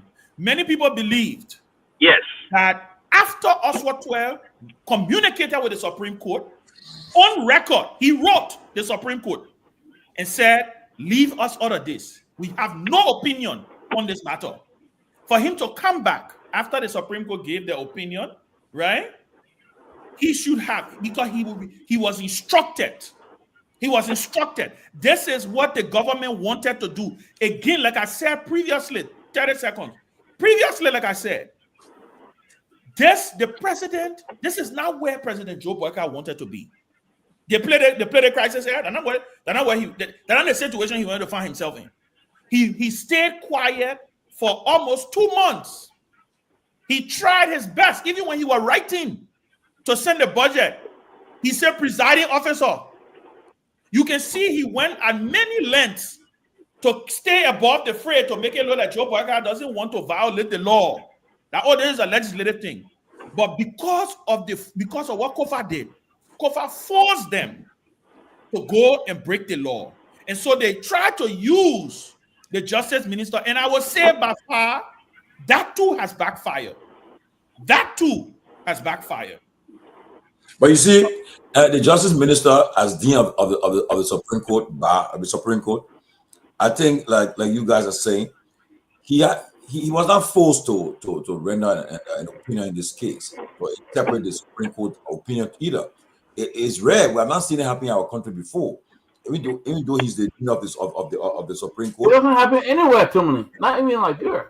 What he did, and honestly, I want to believe that what Isaac Jackson said last night, that he had some discussion with the president about that sitting on that bench. That bench is almost a lifetime appointment. But for the record, Councillor Toy is a respected lawyer. He's a very, very, very good lawyer. He's not respected now. He's not respected now. When it comes to knowing the law, he knows it. He's not respected. He's respected with law. The UP respect him now. Yeah, he's very inept. That decision made him to be very inept. I will not call him inept, but I will know that he has. I will. He has tarnished his career and his legacy because of what he did yesterday, and I think it will affect in the long run. And I don't know, but they have a tough time. If he's nominated to the bench, he will face they're surprised that the Liberia National Bar have not said nothing about what he did yesterday. I think it's time for them to speak instead of them being silent. Because this is where you miss men like Kehleboe Gongloe, president of the bar. And I believe Councillor John Lewis would never have taken lightly with him. Malo, stop. Lewis would have spoken what he did yesterday. The Supreme Court should revoke his lesson. I think they should. But what he did yesterday, I think he put it on his career and legacy. I see a lot of us. Because we got about 8-10 of the other year. The guys. I hate to sound. People complaining about making calls, though. We don't get people chance to make calls. That's bad. Is Jallah coming here tomorrow? Oh yes, Lofa will be here tomorrow. Us. Lofa will be here tomorrow. So, Tomalin, to discuss what? What is Lofa discussing? What is Lofa position? As a close confidant to the president.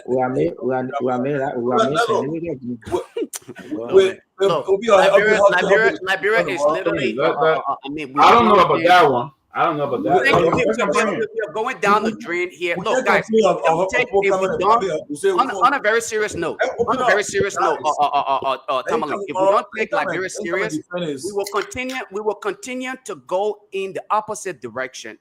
All right. What do you mean? Yeah, we have a country that is in chaos. No sense of direction. We have nobody who really understands what is happening in the country. No permanent government official can submit themselves to appearing and answering critical questions about the bad governance of the state.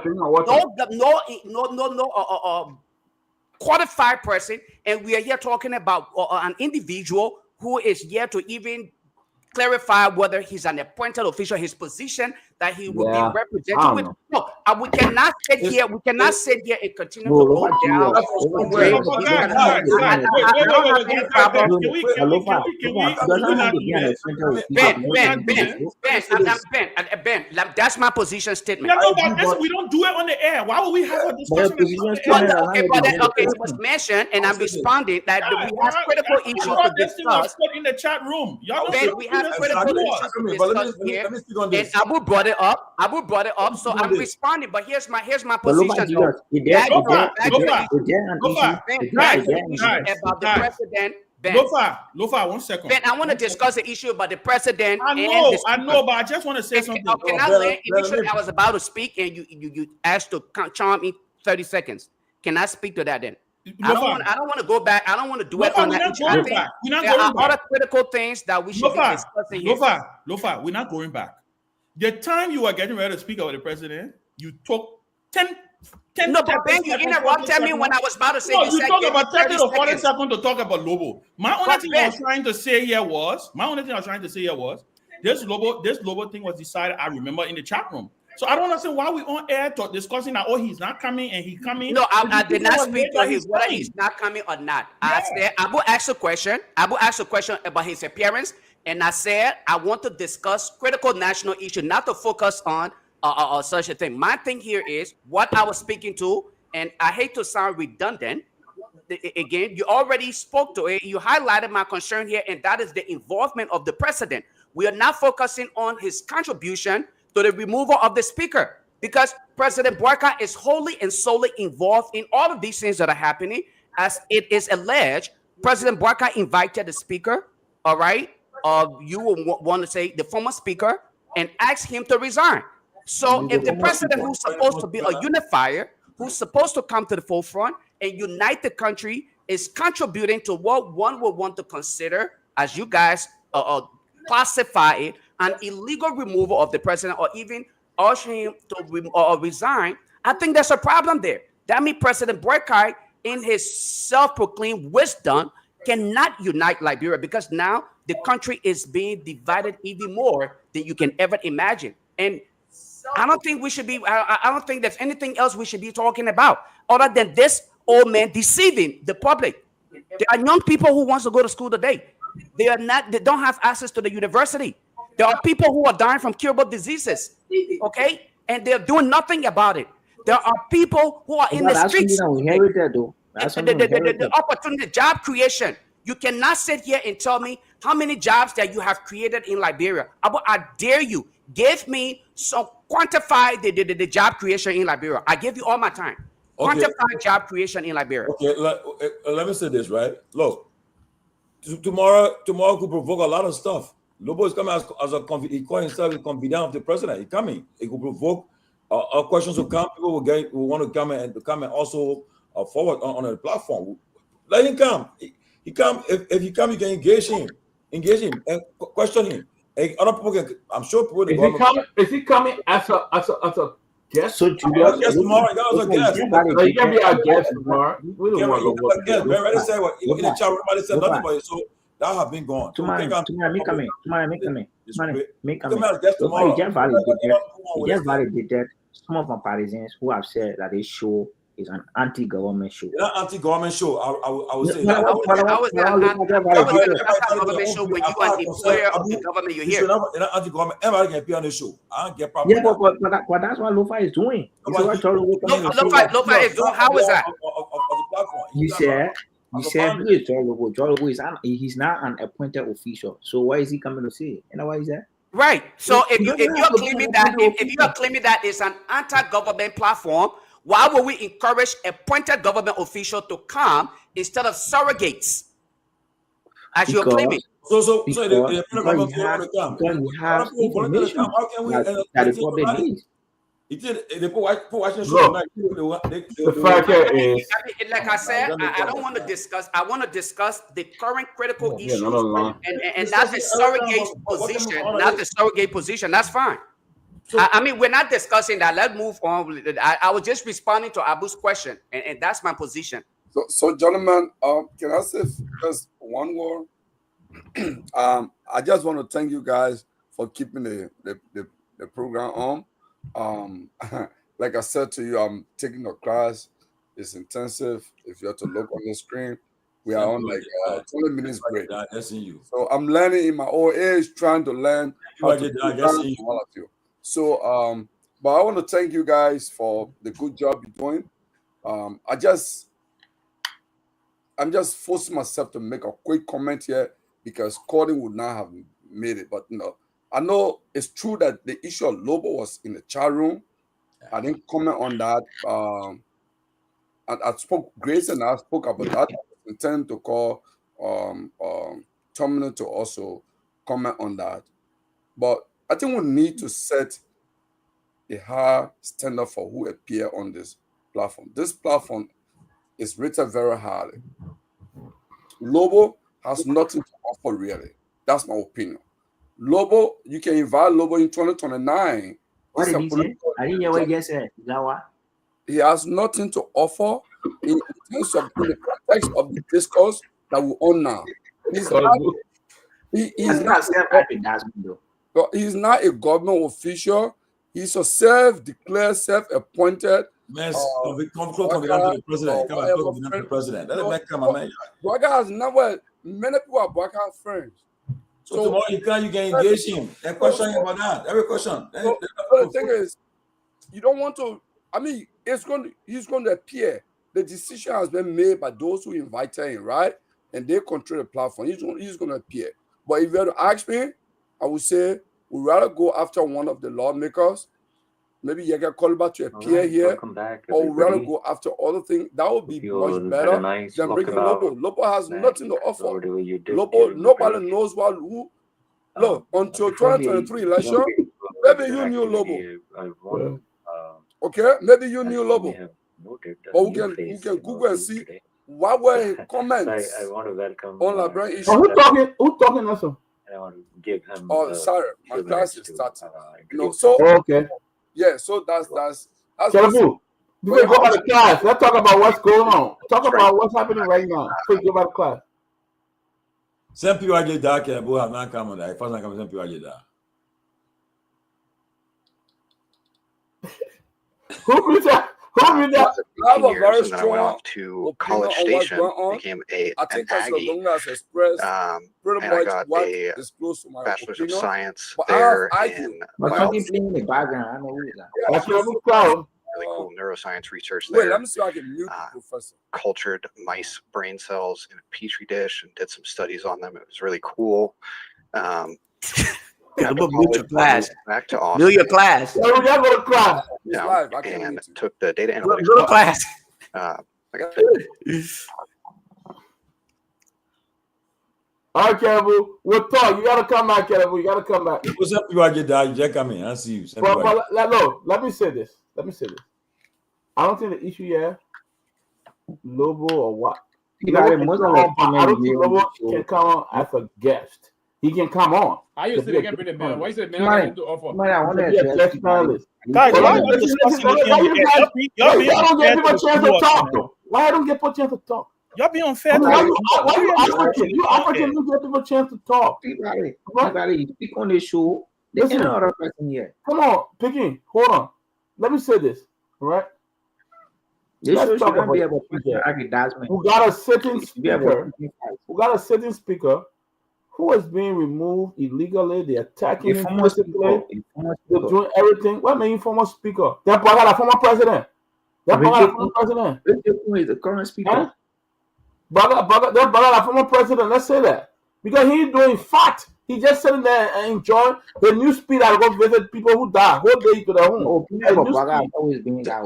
Tomalin, I just wanted to say one thing about John. So what I'll say here is, let's try on the issue of the speaker being removed illegally by the executive. And we got a justice minister who I believe license should be revoked by the Supreme Court. They should be revoked because what he did is impunity and it's punishable by law. He should be punished. They should revoke him. What he did, and that's what we should be talking about. The government has been in power 11 months to 12, almost a year. The president has not had one press conference. One. Not a single one. The one you did with What Mita one? was that? The one you did with Huh? Mita. You The not have president went what? to Mita. Two people are you? Contemporary. One person are you question and you walk away at that press conference? Did he Where sit did down? he run Did he sit away? down with the press? One person are you question and you walk away? You not have one press conference. You not even address the nation. You know. That. Give me 1 minute. I truly look forward to my good friend and brother making his appearance as guest and not guest panelist tomorrow. I have. Abu, please allow me, my brother. Are affecting the poor Liberia. Please. My man, Abu. I mean, you don't let it be interrupted. You know we can all interrupt in the show, right? But you don't interrupt. No, man, but let me talk my own. Let me talk my own, and you can go back and defend your government. The problem is, be quiet. The problem is,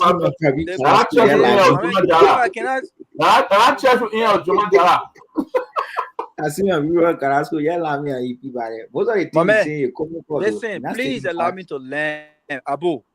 Luminary. Trust me. I'm talking you. So I look forward to interacting with my brother George Lobo tomorrow. I went back today to check for our tips on the drive. He made a lot of points, and I look forward to engaging him tomorrow. And so I want him to come on this show in the country and tell the country what this government has achieved and what they've done differently than the government that they criticized for 6 years. The ineptitude he spoke about when it came to governance, the lack of experience he spoke about, lack of education, all of the descriptions, the MCC scorecard. I want him to justify why I said that they failed on the portion of the rule of law in our country. They describe citizens as thugs. I want him to describe the chaos that is currently going on at the Capitol. I want to talk about the constitutional stance of this government on a Supreme Court ruling. I want him to talk about the private sector job growth, the investors that have come to the country. I want him to talk about these things, the kind of leadership. I want George Lobo to come and basically blow me away tomorrow, because this was the government we expected to bring heaven to Liberia. I want him to tell me whether or not heaven has come to Liberia. And I want him, last but not least, to tell me if the lives of Liberians that voted for this government are better off today than they were 11 months ago. It will be an intriguing and an interesting conversation tomorrow. Thank you very much. So, guys, let me just make this honest appeal. Folks are really begging to chime in on the conversation. Can we find a way? Can we find a way to hopefully give our audience? Put down your number or let people call. I mean, I'm saying folks keep asking the one to chime in the conversation, but I'm not just going to put the number up there because again, let's do it. Put it up. Let's give them a chance to call in and be a part of the conversation. What a time. Open up the phone line. Let's take few calls to me. I think can take 5 calls. Let's take 5 calls. That's it. No closing statement will be done. Anybody have the read? Yeah, I just give an alternate number here, 91961. Your opinion about guys and what change? Another reason why they Papa ain't got nothing in him. That's what for fast. I probably enjoying his retirement, but let's do that one. This man is leading Liberia in the right direction. All right, I think we got a caller here on the line. Guys, the number is here. If you guys want to actually chime in, the number is 919-614-0885. I don't think I have the time to open up the actual phone line. Go ahead, caller. Your name and where you calling from? Hey, thank you for calling back. This is Leo. Thank you for returning my call. Now, guys, man, I just want to say, as a constant listener to this show, I think what is good to the listeners is the interaction that you guys will give us the time to call and chime in. And it's sad that, every time we listen to the show, we have no opportunity to give our input to call. But that's by the way. I just wanted to talk to my brother Abu. Abu, I know over the time you've been watching the likes of Ben and Lofa, and now that you're on the show, they are almost like a celebrity to you, so you have no points. I want to advise you, my brother, go research your talking points, come back hard, and engage the topic, engage the guys. But I'm listening to you guys, my man. Give some of us a chance to call and give our input. Thank you. Easy, All right. man. Take the caller here. Caller from 216. Your name and where you calling from. Let's hear from you. Easy, man. You think I'm bored about that? I'm sorry. Your name is? Easy, man. Go ahead. Yeah, you see what happened in Liberia. I mean, that's the same thing that happened, and we had a war in the country. Guar is flooding the country. Guar is telling the Dada now for Liberia. Liberia need to stand up against that old man, otherwise Liberia will be destroyed. Guar now is the new dictator in Liberia. We have to stand against Guar, otherwise Liberia will go to the worst condition. That woman is flooding the country. We have to be careful. That man brain already empty. He just want to speed, find a way to speed. Okay, now give me all the CDC's numbers so I can call them to call in. Since you want me to do that. CDC and ANC folks, stay there. Give me ANC folks number 2. I will call them. That's it. Those are the 2 calls I have for now, though. One more here. You said 5, so we'll take 5 calls. 2 more. Caller, go ahead. Your name and where you calling from. Go ahead, sir. Let's hear from you. Okay, thank you for the show. Look, you know, I love to learn the argument to be among your personal, whatever that will do your pressure.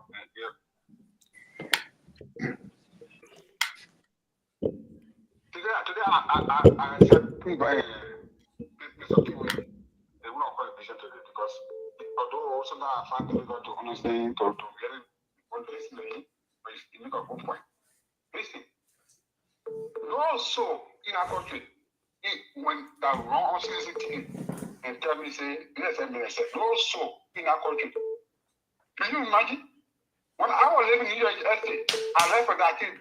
I came the water side. When I was working in on street. Some of you because last time 2017 election, but talk of some of you.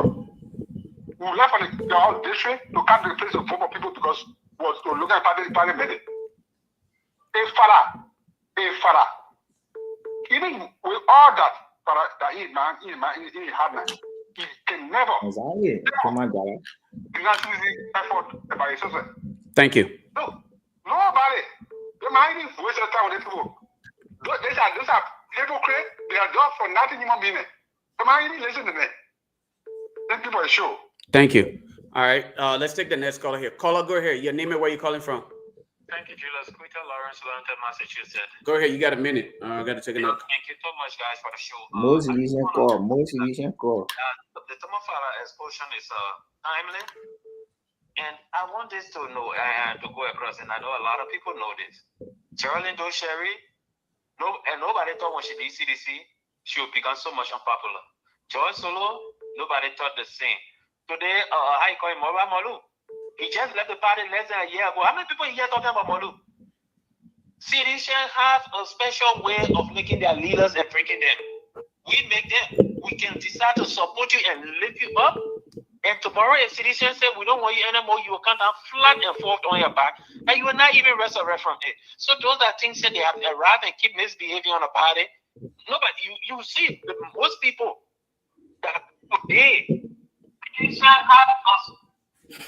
The party association, they're not regretting anything because they know that they don't want to him and they can also break him down. Abu Bahi, sorry to say, but Abu, sometimes like the other caller said, you have to really put your points together before you come and at least explain it to people to understand. You just keep interrupting everybody on the show and you're not making any salient point. Thank you, guys. Thank you. Let's take the last caller here. Caller, your name and where you calling from. Let's hear from you. Yeah, this is Aliyu Masale. I'm calling from Baltimore City. Go ahead, Ali. Thank you guys for the show. You see, this is quite unfortunate for our country. One thing we all know, during the campaign, President Bakai campaign heavily on respecting the rule of law. That George Weah government, they were breaking the law. There was no respect for rule of law. Today, this is so sad for our country. Joseph Bakai being the oldest president of our country, he came to power, he's the first person started to break the rule of law. What is the change? And then you will always hear people talking about Kabila Jallah. The Joseph Boakai came to power to repeat the lawlessness of the CDC government, or he came to change things around. This is so sad. And today, they see Justice Minister when he was doing the Supreme Court hearing, he said he had nothing to do with what was happening. Thank you. Where today he came up to come and interpret law. Thank you. Thank you. This is so sad for our country. Thank you. Joseph Boakai is going to destroy our country. This is so sad. Thank you. Guys, that's the last call I'll take for the night. I think that was just fair enough for them to contribute. That's it. Tomalin, go ahead. Peabody. Guys, go ahead. Well, guys, I think we'll end it here though. It's after 8. The guys, let me see. They are giving the studio now. Yep, I think they are out. So I think we'll end here, guys. We out of the radio right now. So, okay, gentlemen, God bless. Have a good night, everybody. Abu, go take a puppy. They need to get enough coffee to be awake. I'll be talking. I will call you later on. Let's start. All right, gentlemen. God bless. I'll call you tomorrow. I'm calling you right after here. I'm calling you.